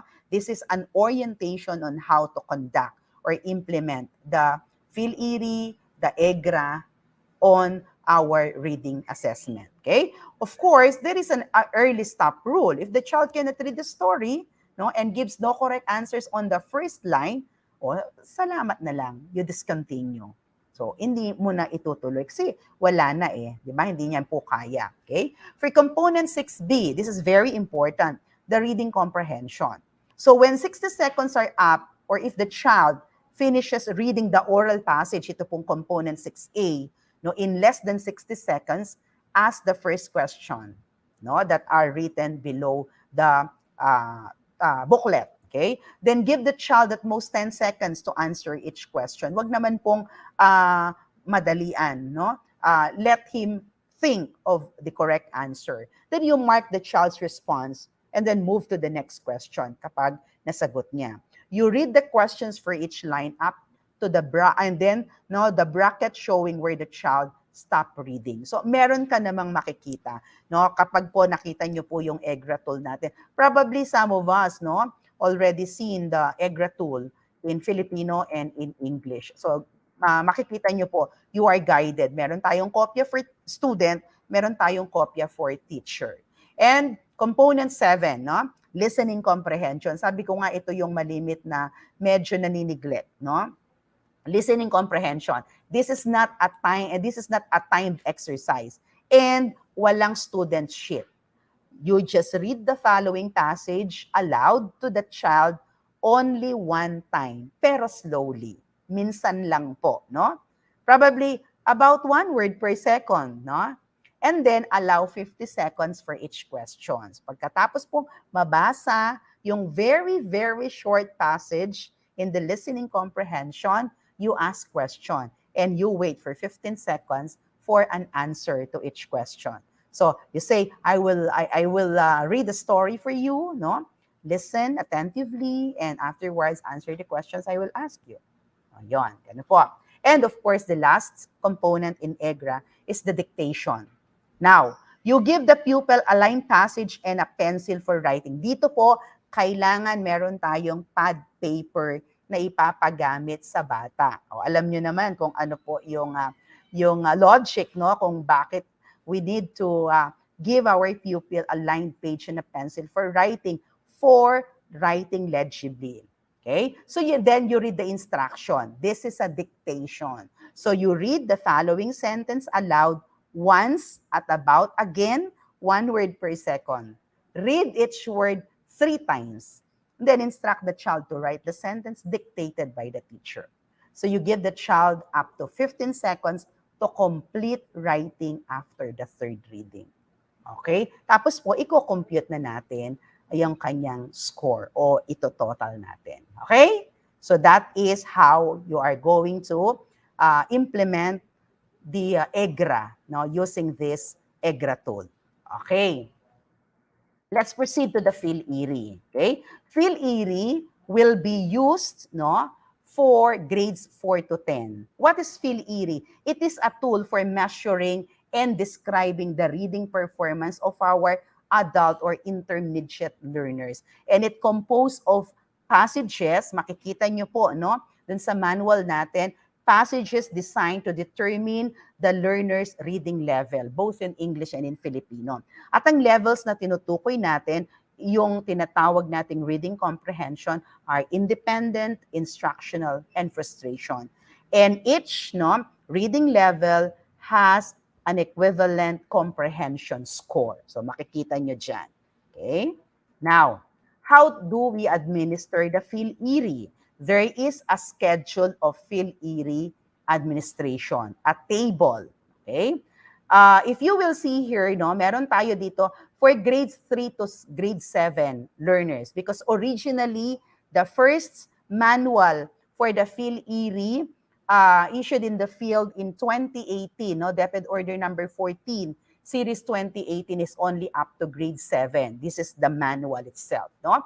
How are you going to administer the PHIL-IRI? We have two types of tests. We have the GST, or the group screening test, and we have the individualized PHIL-IRI. Now, how are we going to conduct the pre-test and the post-test? First, you have to conduct the group screening test. Paano po natin i-conduct yung group screening test? We have a tool, no, in the PHIL-IRI manual, screening tests tool, no, for the group. When will be the pre-test? It must be within the first or second month of the school year. So our first month is September. So we can have it until October. So within the first or second month of the school year, we will be conducting the pre-tests. And when will be the post-test? It is within the last 2 months of the school year. So bibilang tayo 2 months before the end of school year 2021-2022, that's the time we could administer the post-test in English and in Filipino. Now, when are we going to give or administer individualized PHIL-IRI assessment? It depends upon the score of the pupils in the group screening test. So, mayroon siyang good news. Ano? Now, tingnan natin. How long does it take to administer the PHIL-IRI? Supposedly, approximately 30 minutes. Kasi meron lang siyang 20 choices na meron namang 20 item questions, no? Upon reading a very short story, and then they have 20 questions with the choices. So approximately, ang sabi ng manual, we will be administering it for 30 minutes. Pero siguro it depends, especially ngayong panahon po ng pandemya, no? So the time it takes to administer, no, would vary with your student and probably with the situation. So hindi na tayo masyadong magiging strict doon, no? What is important is we will be administering the group screening test. Okay? Now, how do we get a copy of the PHIL-IRI materials? Ganito po yung itsura ng PHIL-IRI manual natin, no? The Philippine Informal Reading Inventory Manual 2018. Pero ang makikita nyo po dito, which is composed of around 720 pages po yan, no? Ay grade 3 to 7 tool, no? Yung grade 8, 9, and 10 in Filipino and English separate po, no? But you will be given a copy. This PHIL-IRI materials is uploaded po in the LR portal. So you can download it, no, using the DepEd website. Or, no, you can have it printed if possible kung merong available na anong tawag natin dito, ink o kaya naman printer, no? So you can have your own hard copy. Before kasi po, no, in 2018, the schools are advised to use their MOOE funds in the reproduction at nakapag-reproduce naman po yung ating mga school. Alam natin, our English and Filipino coordinators have this copy, no? Pero yung mga wala, like for example, our grade 8, 9, and 10 teachers, no, as well as the senior high school, probably you can just print yung manual itself. Pero yung mga assessment tool, wag na kasi they are not intended for you. Pero meron tayong specific guidelines dito. So yun yung siguro pwede nating ipaprint or iprint for our guide, no? The description of the PHIL-IRI testing kit will be this one. Meron tayong manual of administration, meron tayong GST for both English and Filipino passages, and we have the PHIL-IRI forms. Makikita nyo po lahat yan dyan, no? Now, yung PHIL-IRI graded passages natin is composed of 4 sets, no? Bakit kailangan natin ng 4 sets? Lahat ba ito ay gagamitin natin? Gagamitin po natin ito for the individualized assessment tool that you will use in recording the student's performance after you get the result for the group screening test, no? What is the importance of PHIL-IRI oral reading test? It is administered to identify the student's miscues. Bakit oral? Para makita mo at marinig mo sa bata kung ano yung kalimitang mali kapag siya'y nagbabasa. Kaya nga po oral. Then you will record the number of words that a student reads per minute and find out how well a student understands the passage read. So yan ang importance po ng PHIL-IRI graded passages, no? In the listening comprehension as well as in the silent, these are optional. Why? The listening comprehension po is administered only when the student is identified as non-reader. Kapag non-reader ang bata, expect na hindi siya magbabasa. Pero mayroon siyang option to get the reading level of the child. Ang teacher po ang magbabasa. Kaya hindi na siya oral comprehension, kundi listening comprehension. See? What about the silent reading? Silent reading then is optional and it is administered after the oral test is conducted and found out that the child is either instructional or independent reader already. This is optional pero pwede nating magamit, no, to those readers who are independent and instructional for enhancement. Para po meron silang, anong tawag natin dito, may improvement and development kapag dumating na doon sa post-test, kesa naman sa nakastack sila, no? Pero this is optional. Okay? Now, what are the PHIL-IRI forms? Makikita niyo naman po yan, no? I will not discuss them anymore. The group screening test PHIL-IRI forms are there, present in the manual, no? Marami po yan. So hindi naman kayo maliligaw, no? You will be guided in the different PHIL-IRI forms for merong school, merong individual, merong class. Okay? Now, what are the general directions for administration? Ito, we have 4 stages. The 4 stages in the administration of PHIL-IRI are the following. Stage 1, conduct an initial screening using the PHIL-IRI group screening test. Afterwards, you administer the PHIL-IRI graded passages or individual reading to those pupils who only scored 13 and below. So meaning, kapag ang bata ay nakakuha ng 14 and above, hindi na po siya mag-PHIL-IRI individual assessment. Okay? Stage 3, for those who got a score of 13 and below, you will provide them a specialized instruction or intervention. Again, it is already given in the manual.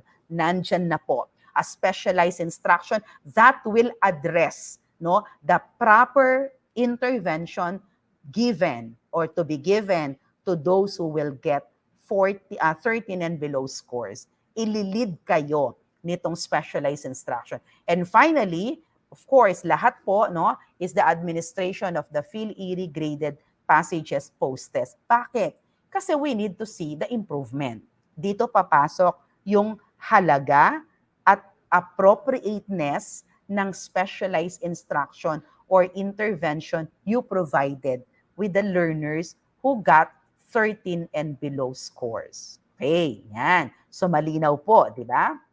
Now, this is the flow chart of the administration for stage 2. Papaano siya, anong graded passage ang gagamitin natin for individual? First, stage 1, you determine the starting point of the graded passage depending on the raw score in the PHIL-IRI GST. Step 2, for each passage, you compute scores in word reading and comprehension to identify students' reading levels, either independent, instructional, or frustration level. Now, if the performance is at the independent level, halimbawa, grade 7 ako, nag-test ako ng group screening test using the grade 7 test material, no? I got an independent level. Bawa, 20 out of 20. Independent ako, no? What will be the next one is you give a grade level text that is higher. So, kapag nakuha ko yon, bibigyan mo na naman ako ng material or graded passage for grade 8, no? Para makuha natin yung instructional. Halimbawa, independent pa rin ako. Nag-remain pa rin ng independent. Continue giving a text that is a grade level higher till performance registers at the instructional level. So kung halimbawa, grade 5 ako, independent ako sa GST. So bibigyan mo ako ng passage ng grade 5, independent ako. Bigyan mo ako ng grade 6, independent ako. Bigyan mo ako ng grade 7, instructional ako. Meaning to say, ang aking reading level ay independent pa rin sa grade 6. See? Sa grade 6. Although grade 5 ako. Can you see po? Can you get? Now, but if the performance is at the instructional level, you give a grade level higher than the last text read. So kung ang last text read niya ay grade 5, instructional level siya, subukan mong bigyan ng pang grade 6. Diba? Kapag ang performance niya dun sa grade 6 ay naging instructional pa rin, no? Ay naging independent, bigyan mo pa siya ng higher hanggang sa makuha mo yung kung saan talaga siya nag-level. Meaning to say, kahit bumababa yan or nag-higher yung ating grade level passages na binibigay, pupunta at pupunta siya doon sa kanyang level. Okay? So, if you give a grade level higher than the last text read, no, and the performance registers at the frustration level, meaning to say, instructional level pa rin siya dun sa una niyang tinest sa'yo. Okay? So, halimbawa, binigyan mo siya ng grade 5, instructional level siya. Binigyan mo siya ng grade 6, naging frustration siya. Balik ka po doon sa grade 5 na instructional. So, yun ang kanyang level. Instructional level siya sa grade 5. So, ang purpose mo ngayon is to make this instructional level independent upon giving a specific or a specialized instruction or intervention. Now, if the performance is at the instructional level, kanina po pala yan, no? Ito yan. Now, once the frustration level has been identified, okay, halimbawa, na-identify siya ng frustration sa grade 6 pero grade 5 siya, naging frustration siya dun sa text ng grade 6. You give a grade lower, no? A grade level text lower than the starting point. Ang starting point niya ay grade 5, di ba? So, subukan mo siyang bigyan ng grade 4. Kapag po naging independent siya, continue doing until mag-register kung saan talaga siya independent. Then that is the level of the child in the reading level. So, hindi natin ngayon pinag-uusapan ang grade level ng bata, ang passages na kaya niya, para magkaroon tayo ng tinatawag nating reading level or reading profile of the learners. Okay? Now, let's continue. Sabi ko kanina, this is optional, no? Yung administering, listening, comprehension, and silent reading. Pero, may mga bata tayong poor or non-readers. So, to describe their ability to comprehend, you can have them read, no? You can have the teacher to read. Basahin niyo po yung teksto para sa kanila para matulungan. Kung silent comprehension naman, those who are reading independently, pero hindi na masyado ito sa silent reading. Bakit? Kasi nung sinasabi ng starting point natin for the graded passage, kapag nakakuha ng 0 to 7 points ang bata, you start with the grade passage that is 3 grade levels lower than current level. Okay? Kung grade 6 siya, mag-move ka ng 3 passages, 3 grade. No? Ang grade passages niya ay grade 3. So yun ang pwede mong simulan. Kasi dun sa row score niya ng group screening test ay 0 to 7 points lang. Now, kapag 8 to 13 naman, bumalik ka ng 2.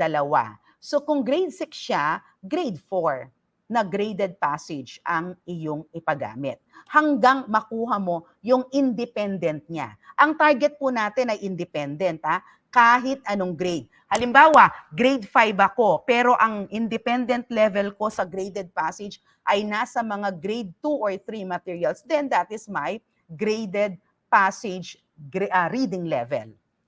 Kahit na po grade 5 ako. So I need to undergo PHIL-IRI individualized assessment. Okay? Now, if the score of the child or the learner is 14 points and above, discontinue testing. Nasa group screening test lang. Wala na po siyang individualized. Hindi mo na siya i-administeran ng PHIL-IRI or individual assessment or informal. Okay po? Nauunawaan natin? Now, how do we mark and score the oral reading miscues? Makikita nyo po ito sa page 18 ng manual. Meron tayong mga types of miscues, yung uri ng mga mali. The number of miscues, binibilang po natin. Halimbawa, meron siyang maling binigkas, meron siyang kinaltas, meron siyang sinubstitute, pinalitan, in-insert, ni-repeat. Ayan. These are the types of miscues in oral reading. So let us be vigilant with this one, no? May mga bata akala natin ang galing-galing niyang bumasa. Pero kapag pinaringgan natin, pinakinggan natin siyang mabuti, no?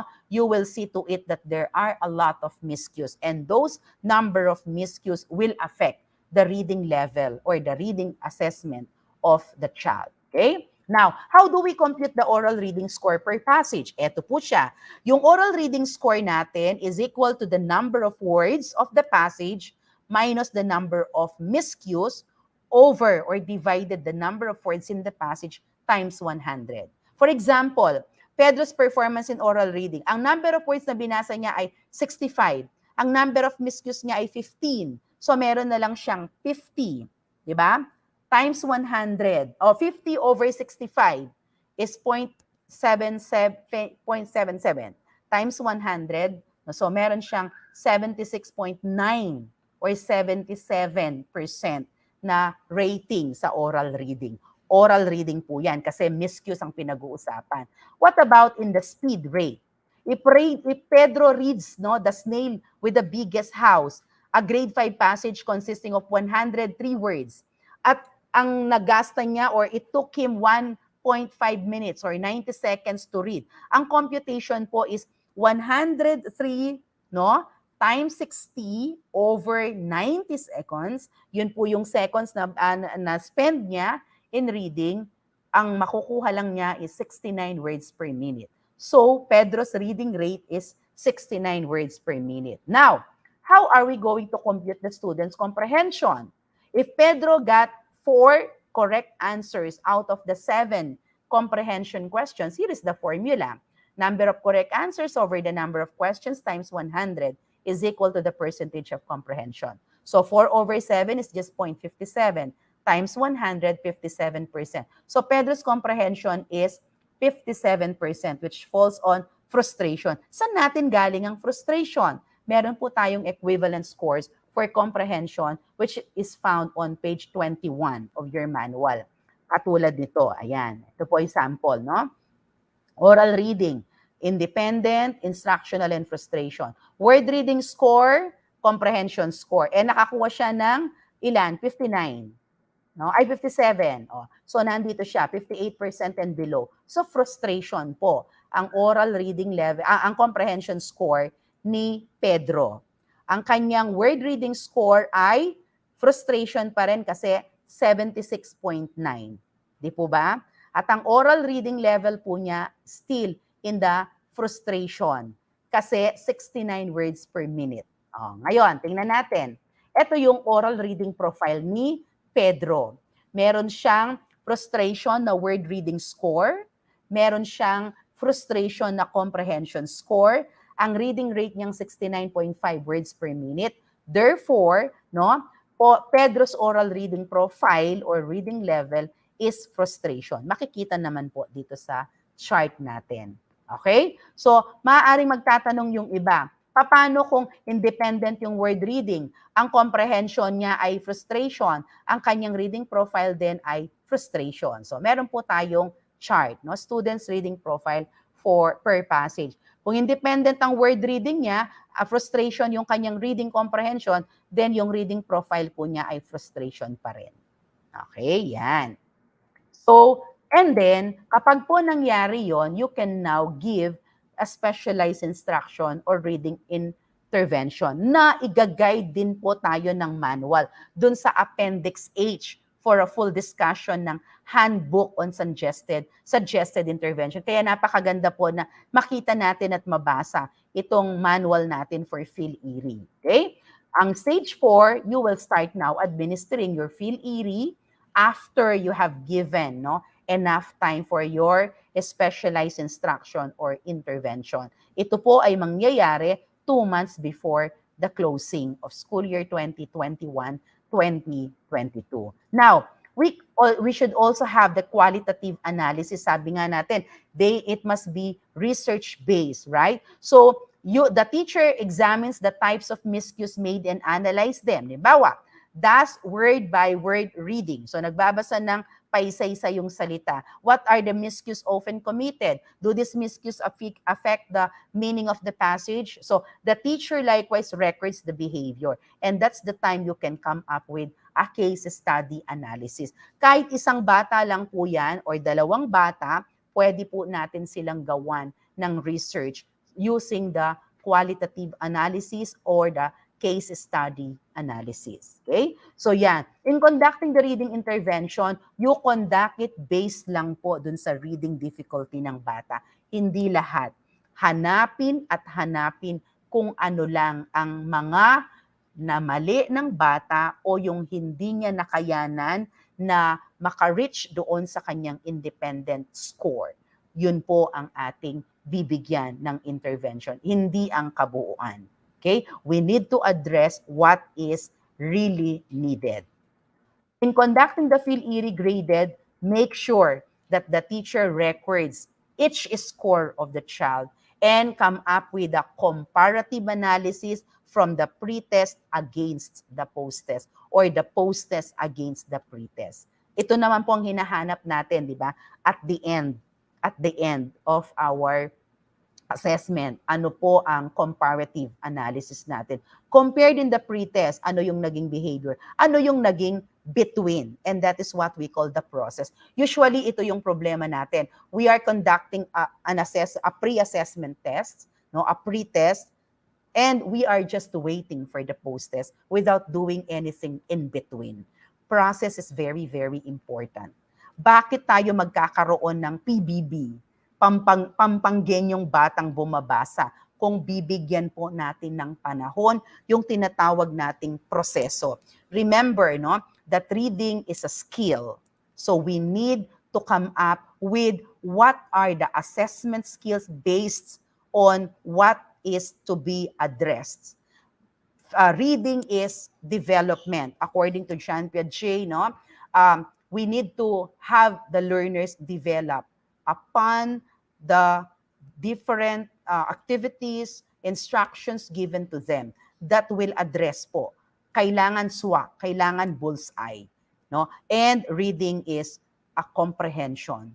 Bakit natin ginagawa ito? Because we would like to create learners who are readers who could understand and comprehend what he reads, not only what he decodes. Remember po, it should be noted that only the pupils who got a score of 14 and below during the GST are subjected to further testing through individual reading or graded selection. Pero kapag sila po ay nakakuha ng 14 and above, no, hindi na po itutuloy. So the better readers are not subjected to PHIL-IRI activities, but it is expected that the regular classroom instruction in reading will improve their reading skills. Ito po yung tinatawag nating paraan ng ating regional office in addressing po or in answering, no, the call for 3Bs ng Brigada Pagbasa, yung bawat bata bumabasa. Ano po yung kanyang pinapagawa? Let us proceed, no? That even the senior high school need to conduct reading assessment. School-initiated nga lang, no? School-initiated reading test be given to the senior high school to read, no? To focus on the reading comprehension skills of our learners. So sa senior high school po, more on the content. It's more on the content, okay? So the reading level is still in the independent, instructional, and frustration, and we have the same, no, score for the comprehension. Kaya lang, no, we need to see to it that the assessment tests or the assessment tool that will be crafted by the teachers will be focusing on the comprehension skills of our learners. So why is reading assessment needed? So that we can establish baseline data on the teacher's pedagogical knowledge in teaching reading. The result of the assessment test will provide direction on the capacity building for teachers. Kapag daw po hindi nag-improve at hindi nag-i-improve yung mga estudyante na mayroong problema sa pagbabasa, meaning the teacher needs capacity building on how to teach reading. Sabi ko nga kay Sir Jun kanina, you can invite us. We can help you. We can help you po to capacitate you teachers no on how to teach reading and come up no with formulating your school reading committee no who will administer the suggested assessment tools on teachers' readiness on teaching reading. Kahit kayo po, pwede naman kayong magtulungan. You can conduct a LAC or an inset kasi meron naman pong mga topics no and characteristics of an effective reading program that will address po yung ating pamamaraan sa pagtuturo ng reading. So what will be done with the results? The results of the assessment test will be submitted po to our office in the SDO.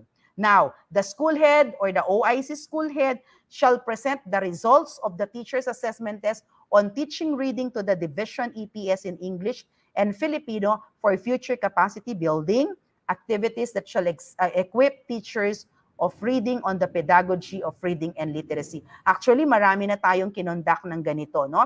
Pero this time, kapag po naka-receive pa rin tayo ng maraming mga non-readers, we really need to capacitate, no, teachers in how to teach reading. And of course, no, the school head or the OIC and the school reading committee will take lead or shall take lead in collecting the results of the profiling of learners. So number 1 po yung profiling. Ang profiling natin is after we conducted po our reading assessment. So anong mangyayari ngayon? No, we are encouraged po to prepare a reading program. In a school who could help us come up with a reading program, although it is already indicated in this orientation, pwede po nating maging katuwang yung mga teachers with MAED in English o kaya with MAED in Filipino, no? O kaya yung mayroon silang background about reading education. Or those teachers with division or regional trainings in teaching reading.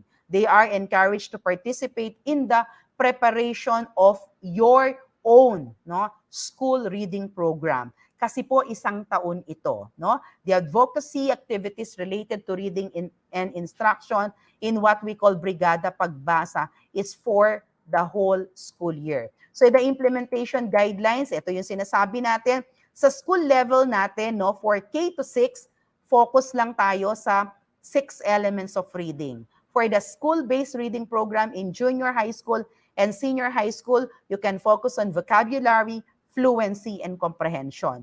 Not anymore phonological awareness and phonics. Pero ang K to 6, yung lahat ng 6 elements of reading, ang sangkap ng SBRP nila. Pero sa junior high and senior high, we will only focus on vocabulary, fluency, and comprehension. So the classroom implementation plan will be like this. The CIP will be submitted at the beginning of each school year after po ng ating reading assessment, probably by October or after October.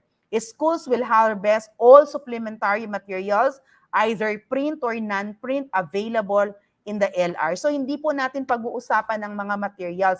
Pagkatapos nating makuha yung GST at nakita nating mababa yung mga bata, you can use any materials that will address po yung mga problema nila sa reading. No? These materials will be accessible to learners or must be accessible to learners so they can read in their free time. I advise yung mga I suggest yung mga trade books, no, yung mga storybooks, no. And schools are enjoined to create their school reading committee for the production and reproduction of reading materials. May yung mga contextualized na kayong mga materials, pwede po yun. Kung wala naman, you can produce, no? And will lead to consolidation, printing, and reproduction. So, kami ni Sir Jun mag-upload din kami ng iba't ibang mga materials and we will be supplying you no with Google Drive no na mayroon na tayong mga materials na magagamit doon aside doon sa mga nasa manual po ng PHIL-IRI. Siguro kung tutuusin hindi na tayo kakukulangan ng mga materials eh.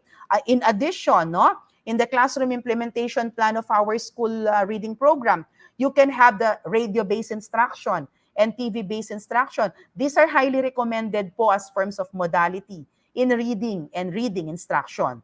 And schools must provide capacity building activities, as what I've told you a while back, no, in the conduct of regular learning actions.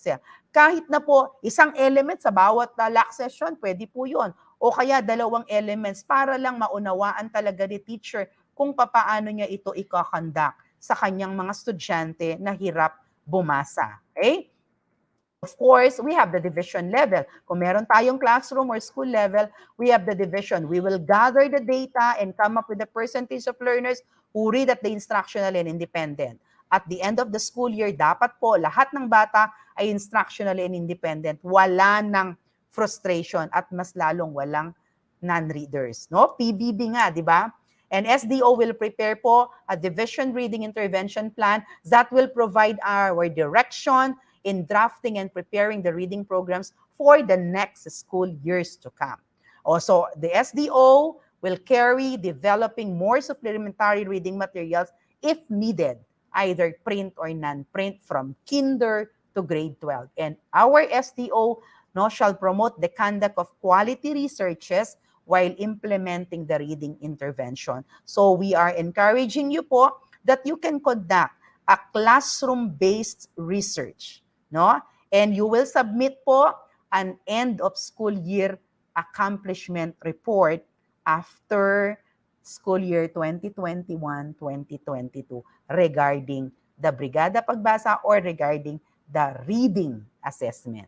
So meron po tayong hinihintay na end of school year accomplishment report. Why? Kasi meron din kaming i-report in the regional level. Ito po yung binaba ng regional level to address po yung ating 3Bs in the national. Of course, we will be monitoring, no? There will be a monitor in the school level composing of the school head or the OIC, the school head, the head teacher, the reading coordinators, the master teachers, no, ang mag-monitor po ng kanilang mafo-formulate na reading program. In the division level po, kaming dalawa ni Sir June at ang ating MNE team, no, led by Ma'am Mitch Mejia.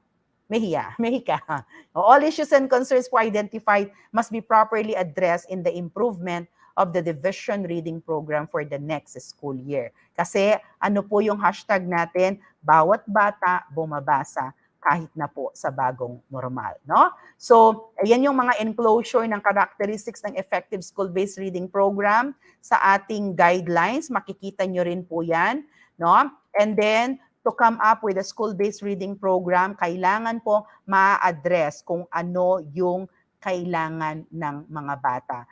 Remember, no, you are nurturing proficient readers. So you need to emphasize direct, systematic, intensive, and sustained reading instruction or intervention. So meron po tayo ditong mga template na gagamitin on how to come up with a school reading program implementation plan, enclosure 2. Enclosure 3 is suggested template on school-based reading program. Enclosure 4 is a template on school reading committee. Kukunin po namin yan. And then you have this tool, no? Suggested assessment tool on teachers' foundational knowledge in teaching reading. Pag nakita nyo po na hindi kayo qualified dito, you are number 1 or number 2 lang ang inyong mga sagot o ang mga sagot ng mga teachers, there is a need to conduct a capacity building on your school through LAC or INSET. So pwede po kayong mag-conduct ng mga INSETs regarding reading. And enclosure 6 will be the template on the division end of school accomplishment report. Ganito lang naman siya. Di naman siya narrative na napakarami, no? It's still a template on the division end of school year accomplishment report. So, nandyan yung mga projects na ginawa ninyo, yung time frame, persons involved, results, outputs, and your challenges encountered. And of course, ang sabi nga nila, yung ating mga MOVs ang magpapatunay na ginawa natin ang isang programa o ang isang proyekto. So we need a gallery of photos as your MOVs. Okay? So please provide us with this. So these are the references. No? So before I end po my session regarding the orientation on the Brigada Pagbasa, 3Bs as well as the PHIL-IRI, and if you have some question, you can always text me po and Sergio, no? These are some of the plans para po ma-inspire yung mga estudyante natin. You can give these awards or rewards to your learners. Like for example, reader for the week or reader of the week, reader of the month, reader of the quarter, most number of books or story read, most improved K-12 readers, most number of contextualized reading stories produced, best virtual reader for the week, month, or quarter. So yung pong first 5 na yan, sa school po yan, pwede. Pero meron tayong aabangang Festival of Talents in the Division of Pampanga, solely for numeracy and literacy. Okay po? So to end, I would like to share po this very inspiring quotation. Remember po, children are made readers in the laps of their parents. But mind you, they are in our laps whenever they are in the school. So let us help and offer our laps and never get tired of teaching them individually until they become readers. Remember, patience is a virtue. So tandaan po natin na maibibigay lamang natin at magagawa nating mambabasa ang isang bata kung tayo mismo ay may kakayahan na magbasa. So with that, isulong ang Brigada Pagbasa, ang 4Ps at ang 4Bs ng SDO Pampanga. 4-for-4, pataasin ang performance ng Pampanga sa pagbasa at siguraduhin bawat bata bumabasa sa bagong normal. Thank you po and God bless. Maraming salamat po, Madam Cherry, sa inyong komprehensibong eksplanasyon ng 3Bs, Brigada Eskwela, at lalong-lalo na ang PHIL-IRI. Talagang na-master na po ni Madam Cherry, no? Yung PHIL-IRI from page 1 na up to the last page. Marami pong salamat. Tunay ngang isa kayo sa mga napili ng Metrobank awardees, isang reading specialist, isang reading advocate, hindi po ba? And please continue to be a blessing to everyone, and may God's blessing come to you in 1,000 folds po. Maraming salamat. Basta't meron din tayong hashtag sa Brigada Pagbasa, sama-sama, tulong-tulong sa pagtataguyod ng kultura ng pagbasa. Marami pong salamat, Madam Chen. Thank you po. Thank you. At ngayon naman po, ang susunod po nating tagapagsalita ngayong hapon na ito, ang ating education program specialist sa English. Isa rin po siya sa mga napiling list of scholars ng PNU o yung Linking Standards and Quality Standards. Ang masayahin, the very effective and efficient leader in the field of education in SDO Pampanga, Sir June Cunanan. Maraming salamat po, Ginang, Janet Paras, no, ang ating Pangulo po ng Filipino, no, sa elementary. And of course, at this early po, I would like to give also my thanks, no, appreciation po for Ma'am Dr. Cherry Vinluwan, no. So talagang sabi ko nga dito sa ating chat pane, talagang siya na po ang pambansang EPS, sa reading. Talagang yung expertise po ni Ma'am Cherry pagdating sa reading, talagang hindi matatawaran po. Kaya naman po pagdating sa reading sa Division of Pampanga, talaga pong siya ang ating tagapanguna.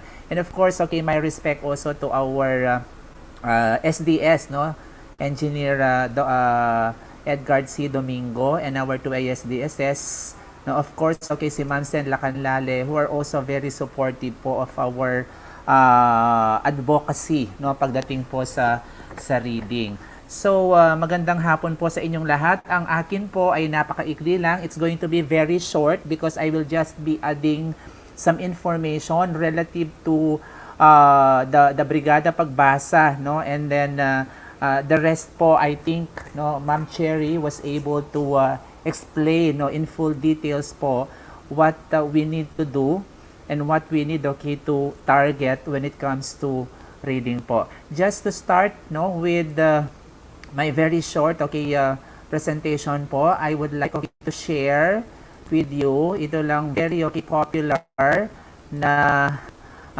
inspiring, okay, video on reading.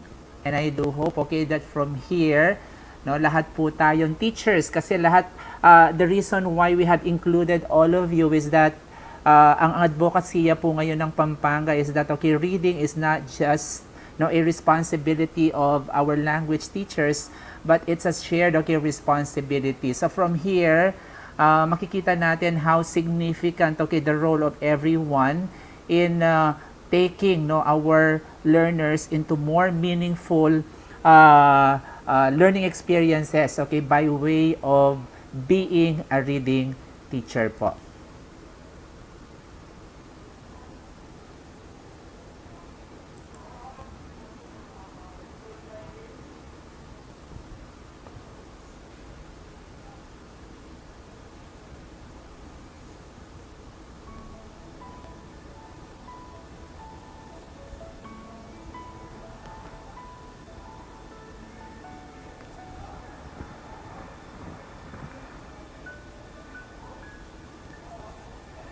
As she stood in front of her 5th grade class on the first day of school, she told the children an untruth. Like most teachers, she looked at her students and said that she loved them all the same.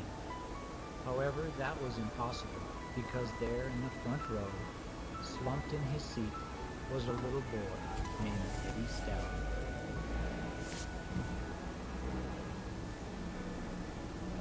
Miss Thompson had watched Teddy the year before and noticed that he didn't play well with other children, that his clothes were messy, and that he constantly needed a bath. And Teddy could be unpleasant. It got to the point where Miss Thompson would actually take delight in marking his papers with a broad red pen, making bold X's, and then putting a big F at the top of his papers. At the school where Miss Thompson taught, she was required to review each child's past records, and she put Teddy's off until the last. However, when she reviewed his file, she was in for a surprise. Teddy's first grade teacher wrote, "Teddy is a bright child with a ready laugh. He does his work neatly and has good manners. He is such a joy to be around." His second grade teacher wrote, "Teddy is an excellent student, well liked by his classmates, but he is troubled because his mother has a terminal illness, and life at home must be a struggle." His third grade teacher wrote, "His mother's death has been hard on him. He tries to do his best, but his father doesn't show much interest, and his home life will soon affect him if some steps aren't taken." Teddy's fourth grade teacher wrote, "Teddy is withdrawn and doesn't show much interest in school. He doesn't have many friends, and he sometimes sleeps in class." By now, Miss Thompson realized the problem, and she was ashamed of herself. She felt even worse when her students brought her Christmas presents wrapped in beautiful ribbons and bright paper, except for Teddy's. His present was clumsily wrapped in heavy brown paper that he got from a grocery bag. Miss Thompson took pains to open it in the middle of the other presents. Some of the students started to laugh when she found a rhinestone bracelet with some of the stones missing. It was one full of perfume, but she stifled the children's laughter when she explained how pretty the bracelet was, putting it on and dabbing some of the perfume on her wrist. Teddy Teddy Stallard stayed after school that day just long enough to say, "Miss Thompson, today you smell just like my mom used to." After the children left, she cried for at least an hour. On that very day, she quit teaching reading, writing, and arithmetic. Instead, she began to teach children. Miss Thompson paid particular attention to Teddy. As she worked with him, his mind began to come alive. The more she encouraged him, the faster he responded. By the end of the year, Teddy had become one of the smartest children in the class. And despite her lie that she would love all the children the same, Teddy became one of her teacher's pets. A year later, she found a note under her door from Teddy, telling her that she was the best teacher he'd ever had in his whole life. 6 years went by before she got another note from Teddy. He then wrote that he had finished high school third in his class, and she was still the best teacher he ever had in his whole life. 4 years after that, she got another letter, saying that while things had been tough at times, he'd stayed in school. He'd stuck with it and would soon graduate from college with the highest of honors. Again, he assured Miss Thompson that she was still the best and favorite teacher he'd ever had. Then 4 more years passed, and yet another letter came. After he got his bachelor's degree, he had decided to go a little further. She was still the best and favorite teacher he'd ever had. But now his name was a little longer. The letter was signed Peter F. Stallard, M.D. The story does not end here. There was yet another letter that spring. Teddy said he'd met this girl and was going to be married. He explained that his father had died a couple of years ago, and he was wondering if Miss Thompson might agree to sit at the wedding in the place that was usually reserved for the mother of the groom. Of course, Miss Thompson did, and guess what? She wore that bracelet, the one with several rhinestones missing. Moreover, she made sure she was wearing the perfume that Teddy remembered his mother wearing on their last Christmas together.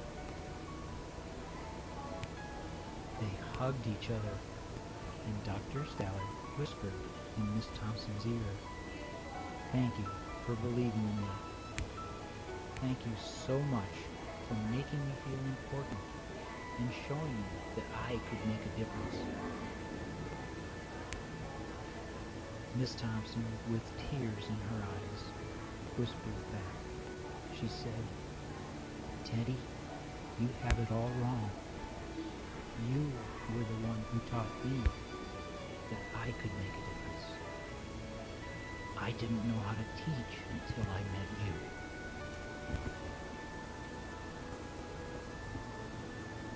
You can never tell what type of impact you may have on another's life by your actions or lack of action.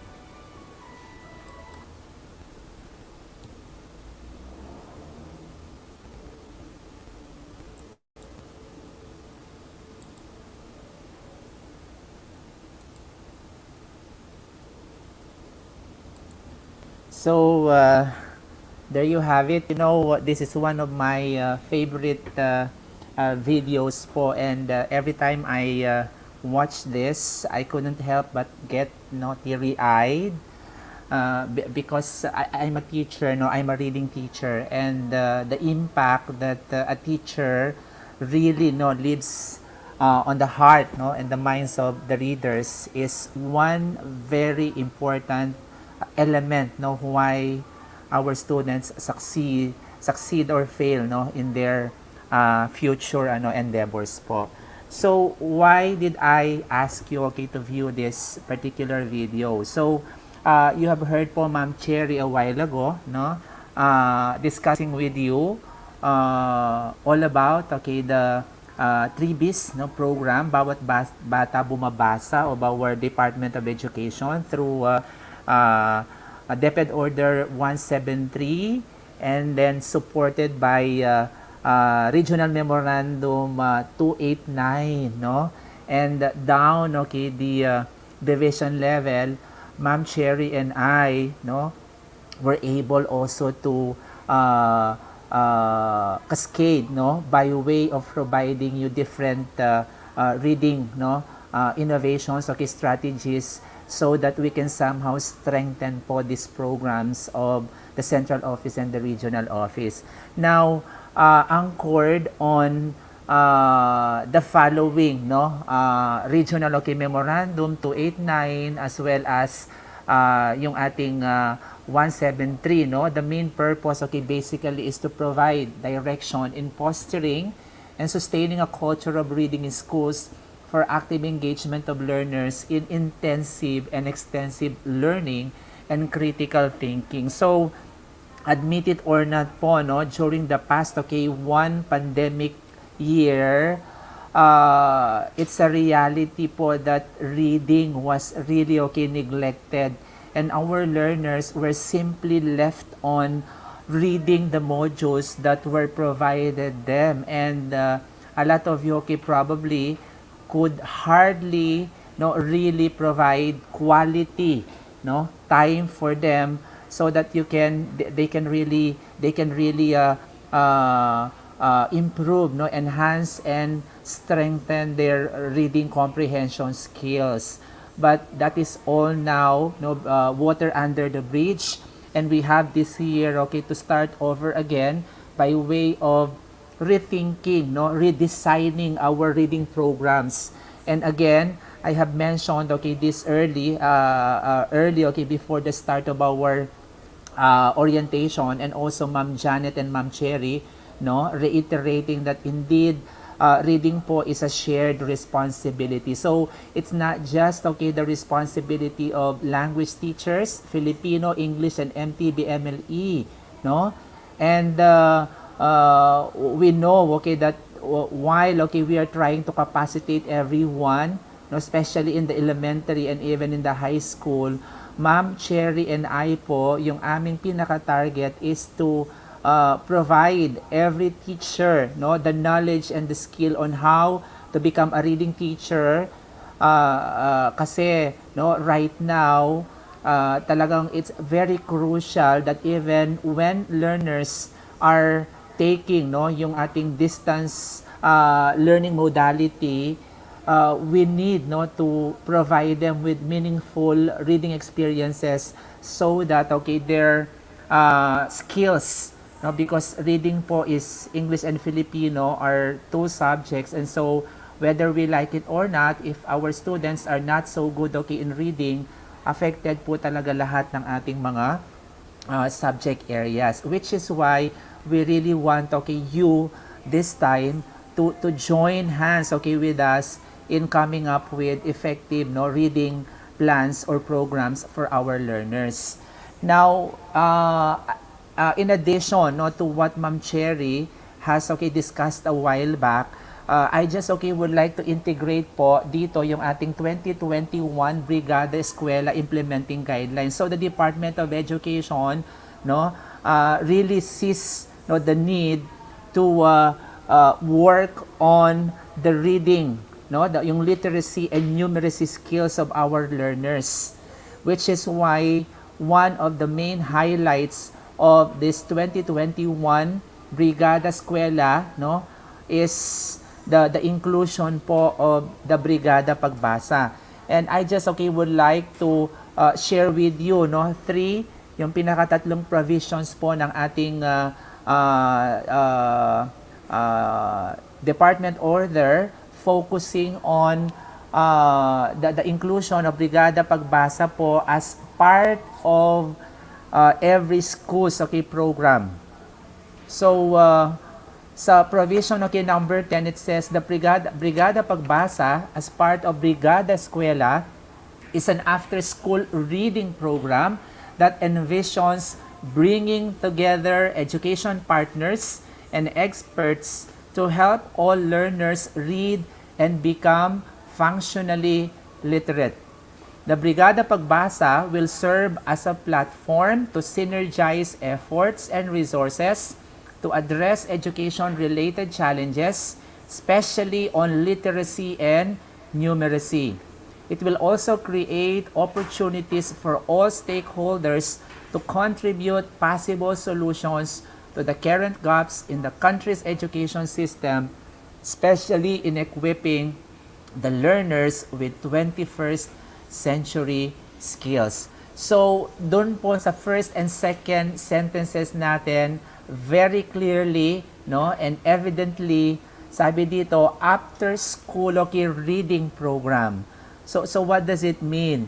So, it's high time now, that we also try, no, to implement not just simply school-based reading program, but also home-based reading programs where all school stakeholders, not just simply the teachers, no, and the parents are engaged into the reading program. So, which is why, no, probably some of you were tasked by their school heads to coordinate, no, to collaborate, and to look for possible stakeholders who will be engaged, no, into the this very meaningful, no, and worthy endeavor of the department.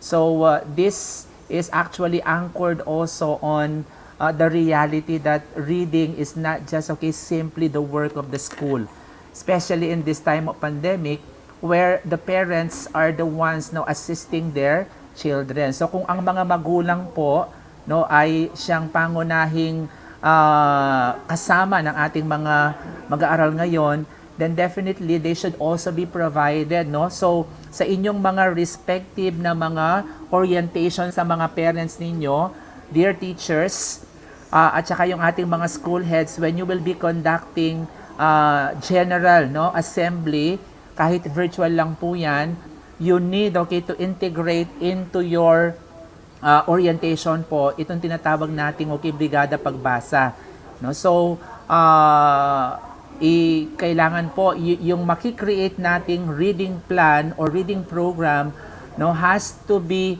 clearly explained and detailed to our parents, kasi po sila po ang magpo-provide ng additional effort po para magkaroon ng katuparan, no, itong ating pangarap na kahit po pandemic, we will be able to produce, no, readers, a culture of reading in SDO Pampanga.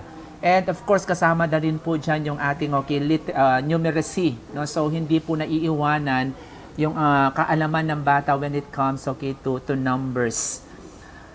Dito po sa 11, no, number 11, it says, in preparation for the implementation of Brigada Pagbasa, the division partnership focal persons are encouraged to conduct an inventory of school reading programs with partnership components that may be part of Brigada Pagbasa.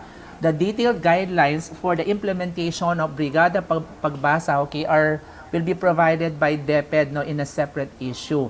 So, dito po titingnan yung mga resources ng schools, no, sa amin po sa level ng division office right now.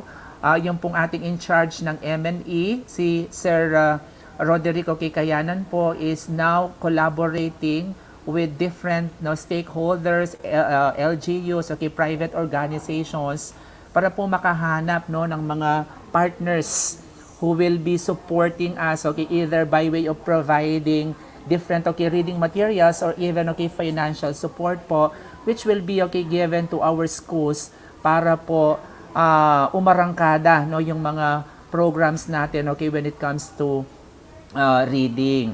So sa inyong level po sa school, you can tap, no, different stakeholders, no, mga alumni po ninyo or yung mga parents po ninyo, no, and even teachers with connections, okay, with resources po. So this is, okay, very, very important. Kanina po si Ma'am Cherry, pinresent sa inyo yung iba't ibang mga activities that you could possibly, no, conduct and implement po.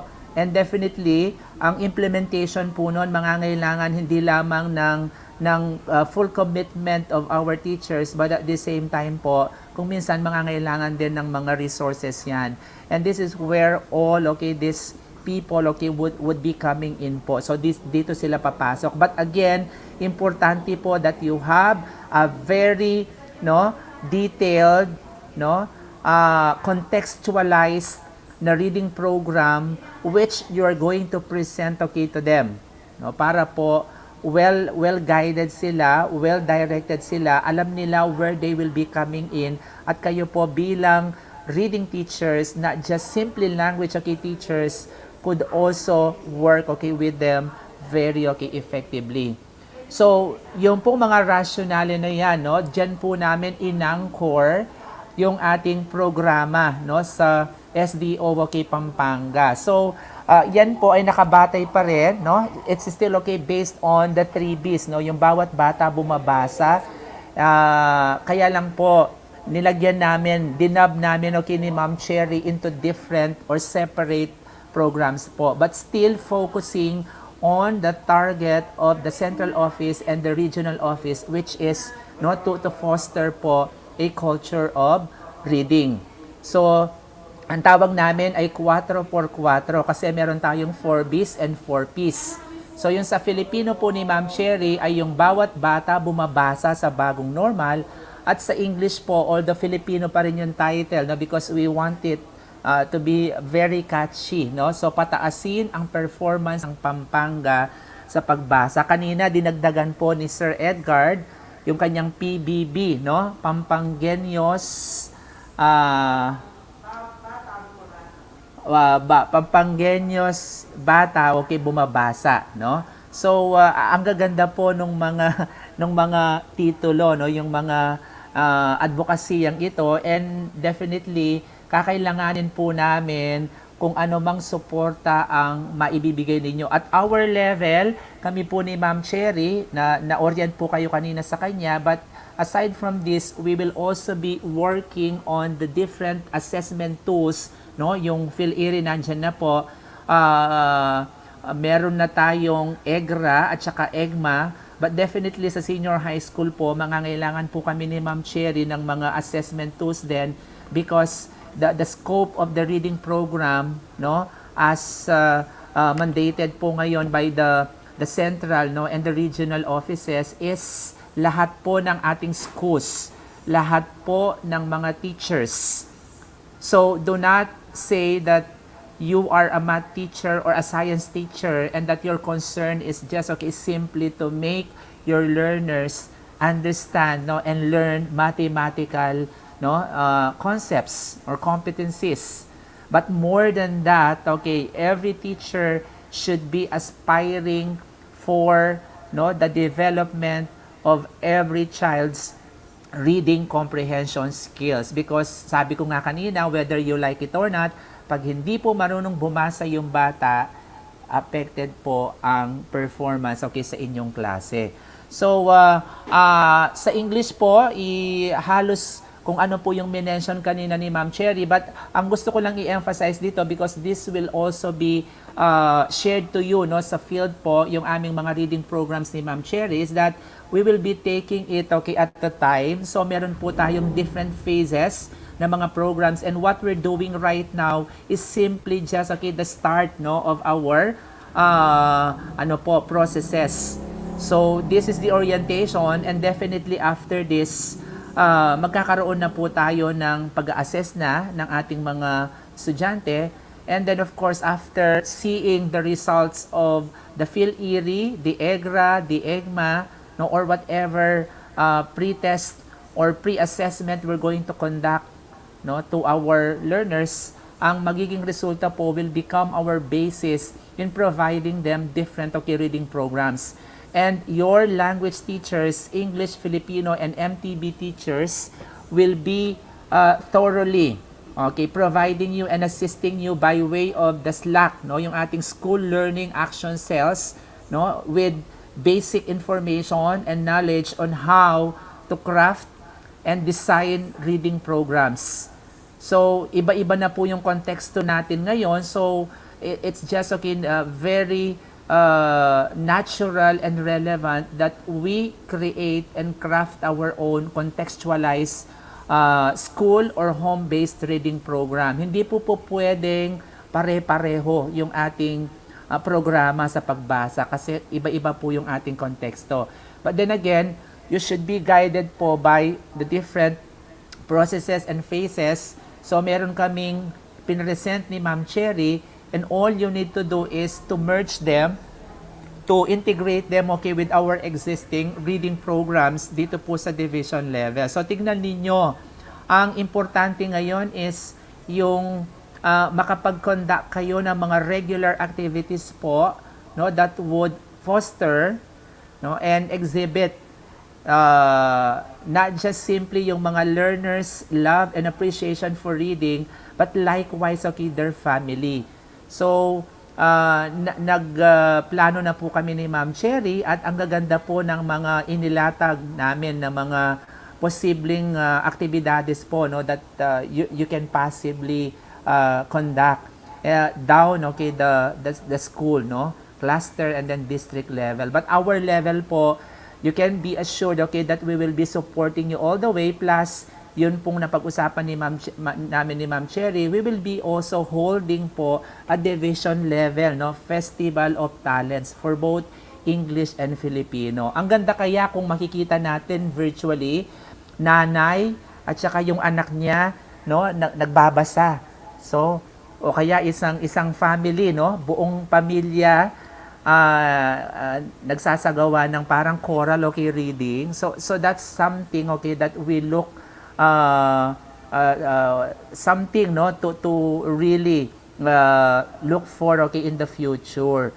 So paplanuhin po naming maayos ni Ma'am Cherry yung mga guidelines, no, yung mga criteria on how we're going to conduct this, and hopefully maisabay natin ito sa Reading Month celebration comes November po, no? So we will be able to provide you with meaningful experiences pagdating sa reading. Plus, napag-usapan po namin ni Ma'am Cherry that we will also be creating a page group, no, on reading sa Pampanga po. And from there, lahat po ng ating mga activities sa reading ipopost natin doon, and that would also serve as our platform then, no, to share our experiences, and we will also try to link it with our regional office para makita nila, no, that SDO Pampanga is really true, no, to its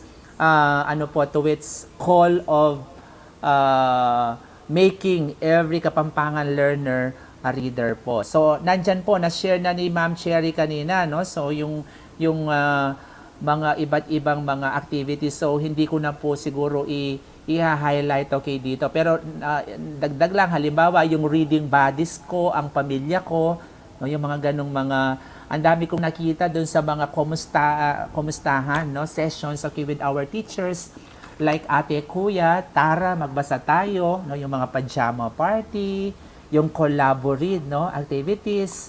Na-mention po ni Ma'am Cherry kanina yung virtual reading camp, no, o kaya yung virtual reading month celebration, yung mga e-read, no, or recorded videos to improve reading on YouTube channel, social media sites, supplementary reading materials from e-libraries, and then nandyan po yung ating mga reading kumustahan, English Reading Festival, a Filipino Festival, and then nandyan din po yung ating reading pagbasa. So, sa parte ng ibang districts or schools or clusters, halimbawa, no, merong mga magagandang practices po, halimbawa, yung nandun sa cluster 1 natin or distrito po ng Porac, yung kanilang maging diksyonaryo, no, para sa mga AITA learners, no, merong mga project bingo where vocabulary bingo. Ang gaganda po, I know at your level you have been doing so much to improve the reading, no, skills of your learners. Ang kailangan lang po i-sustain natin. We need to sustain all this. But again, sustaining, no, is going to be impossible if it's the science, if it's only the English and the Filipino teachers who are working together. Lalo na po kung if you're going to implement a content-based reading program in your school, definitely you will have to solicit, no, the assistance, no, and cooperation of other subject area teachers or content area teachers, no, and propose na rin po kami ni Ma'am Cherry kasi meron pa pong budget, no, na natitira in our trainings, and the next thing that we're going to do is we will be adding more, no, to your knowledge on reading by way of conducting this time, no, ano din po, webinar pa rin siya, but our focus is going to be on reading remediation and then extensive reading po, and hopefully we'll be able to administer this or conduct this po sometime, no, after you have settled with all your classes po. So pinaplano na po namin ni Ma'am Cherry. So maging handa lang po tayo. Na-mention kanina that the regional office is going to monitor together with our MNE at kami po sa CID. We will be monitoring all your activities relative to pagbasa, no? Brigada Pagbasa, reading programs, and all other related activities. So maging bahagi po ito. So titignan namin. And when you will be, our dear school heads, when you will be asking your teachers to craft or prepare their plans, make sure po that these are also integrated, naka-integrate. Even doon po sa inyong ginagawang mga weekly home learning plan, there should also be provisions for our learners, no, to read, to have some time for reading. Which is why if you have some materials in school, no, para po hindi matenga yung mga babasahin ninyo sa eskwelahan, kasi pandemic pa rin naman po and we do not yet have face-to-face classes. Ang isang recommendation po namin is for you to distribute these reading materials to all our learners so that they can find some time reading them at home with their parents po. So sana po, no, maging kaisa namin kayo, and siguro Ma'am Cherry, no, kung din tayo, ma'am, makakapili din tayo before the end of the school year ng best implementer ng reading program, no, Ma'am Che. Oo. So definitely po gagawin namin ni Ma'am Cherry 'yon, no, para po ma-recognize naman, so we can recognize, no, and also show appreciation to our schools, to our teachers who are really, no, implementing reading programs to ensure that all their learners are readers. So just to end this, no, so after this po, if you have some questions or concerns po, we will be very much, no, happy to answer you, no, to share lights on your issues, no, para po bago tayo matapos ngayon, very cleared po, no, and specific yung lahat ng detalye. So anchored, sabi ko kanina, anchored on this particular quotation, no, everyone should be working towards the development, no, of every child's reading competency. So sabi dito, reading is a shared responsibility. So sana po mawala na yung isipin natin o paniniwala natin, ikaw ay isang English teacher, Filipino teacher, so ikaw dapat ang umaasikaso niyan. No. So even when you are a math teacher, a science teacher, or any subject area teacher po, you also have to be a reading teacher, no? So nakita natin kanina, no, yung ating video, yung impact ng isang teacher, no, sa isang bata, sa isang mag-aaral, definitely, no, will help the child, no, see what future he will have. So sana po lahat tayo will be able to touch, no, the lives of our learners, of our students. And one way to do this is to take them to a very meaningful and relevant, no, reading experiences, so that they can become the best, no, reader, the best student they could possibly be. So with that po, marami pong salamat, and kung meron silang mga tanong, Ma'am Janet, para po masagot na ni Ma'am Cherry just before we end po yung ating orientation po. Wala naman. Tingnan po natin. Wala pa ako nakita. So after this, Ma'am Che, we will be issuing po division memorandum pa rin po, no, Ma'am Che, informing them specifically about the different plans and programs of the division, no, relative to the reading program. And then share din natin, Ma'am Che, yung ating Google Drive. So mag-open tayo ng Google Drive where we will be sharing all. Opo, yung materials natin. And if they want, and Sir June, if they also wanted the soft copy for the manual of PHIL-IRI, I can also share it in the G Drive, and also some of our memorandums, like the Department Memorandum 173 Series 2019, so they can have the idea for the Brigada, for the 3Bs, and also the Brigada Pagbasa. Pero po, ang importante dito, yung ating Regional Memo 289, kasi all forms, no, that they will be using in crafting po their school-based reading program are there, and they could already prepare for after the reading assessment is done.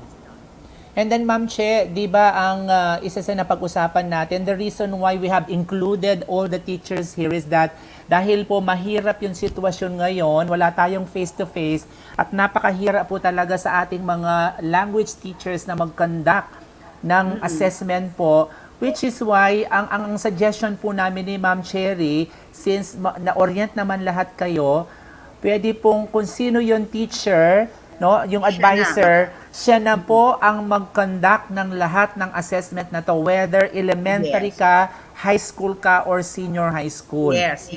Ano po? Kaya po ang supposed to be, ang expected naming participants dito or attendees ay around, kasi ang nag-register po ay more than 11,000. But we're seeing only 4,000. Kaya nga po, sana, no, nakapag-attend yung lahat, or they could possibly view this again, no, pwede namang i-view ito para po maging madali yung pag-administer natin, kasi nga po hindi na po ngayon naka-limit lang, naka-confine sa English at saka Filipino MTB MLE ang reading, kundi sa lahat na po ng ating mga asignatura. Totoo yan. Actually, Sir June, there are already some texts, no, and messages that I received asking for the numeracy. Sabi ko sa kanila, Ma'am Jane is also having this kind of program, no, regarding the numeracy. They will just wait po, no, yung ating, kasi you also have the EGMA. If we have the EGRA ni Sir June, yung early grade reading assessment, in the mathematics po meron din kayong EGMA, early grades mathematics assessment. So I believe ibibigay din po yan ni Ma'am Che. So ang hindi pa lang magiging available niyan, Ma'am Che, ay yung ating sa senior high school, no? So yes, so yan po ngayon pa natin. Opo. So yan po ngayon ang aming tatrabahuhin ng mga English and Filipino, kasi po ang available lang sa sa grades sa junior high school ay sa English po. And the group of Ma'am Cherry po sa Filipino will still have to work po on the 8, 9, assessment 10. tools. Opo. Yes po. So wala na sila mga question. Opo, kasi Ma'am Janet, yung pong ating in charge sa DCT, wala pong lumilitaw na tanong or sa ating mga participants. Sana cleared. Sana cleared lahat. Hindi na po siguro kasi maganda po yung explanation niyo, nandun na po talaga lahat. And then, Ma'am Che, we expect all our learners last year na nandoon sa level na hindi, yung ating mga learners not meeting grade level expectations. Yes, Ilan yun, Ma'am Che? Tig 15,000 per quarter, di ba? Yes. So, ang dami. So, sana yun po. Opo, yun ang mahabol natin. And the good thing is that nakagawa na rin po kami ng mga learning activity sheets. So, hindi na po kayo mauubusan. Unlimited po yung supply ninyo ng mga iba't ibang materials that we have already crafted and will be provided to you for probably after a week or 2 weeks po. So, ito lang ang kagandahan. And also, sir, a rejoinder lang po, if they have questions regarding the crafting po of school-based reading material, reading program, if it is not yet clear to you, you can ask us po, you can message us, and we will be discussing po with you in details on how to come up with a school-based reading program. And we will be sharing them the materials, right, Ma'am Che? Yung pong ating sample na reading plan. Sir, ang gusto ko sana, sir, ay mag-sample tayo after the reading assessment. Halimbawa, meron silang pinresent na report, reading assessment. We will be helping them to craft the reading program in addressing yung assessment na lumitaw. So halimbawa isang particular school, ito yung lumitaw na mga kasi na mga hindi competencies. Although we have the same template, pero hindi pare-pareho ang laman ng template. Ayun. That's the reason why hindi pwedeng magkapare-pareho yung reading programs nila, Ma'am Che. It has to be contextualized. The best and the most functional, pwede siguro, sir? The most functional reading program crafted. Opo, kasi ngayon talagang nakikita namin na problema po yung reading, especially dun sa key stage 1 po, yung ating mga grade 1 ngayon, grade 2 and grade 3. So definitely more assistance should be provided to them. But again, as part of your intervention sa school, you will also have to make every learning facilitator a reading facilitator. Ano po? So, yun siguro ang isang trabahuhin din natin. And sir, baka sabihin ng mga kinder, sinama natin sila ay wala silang dito, kinalaman.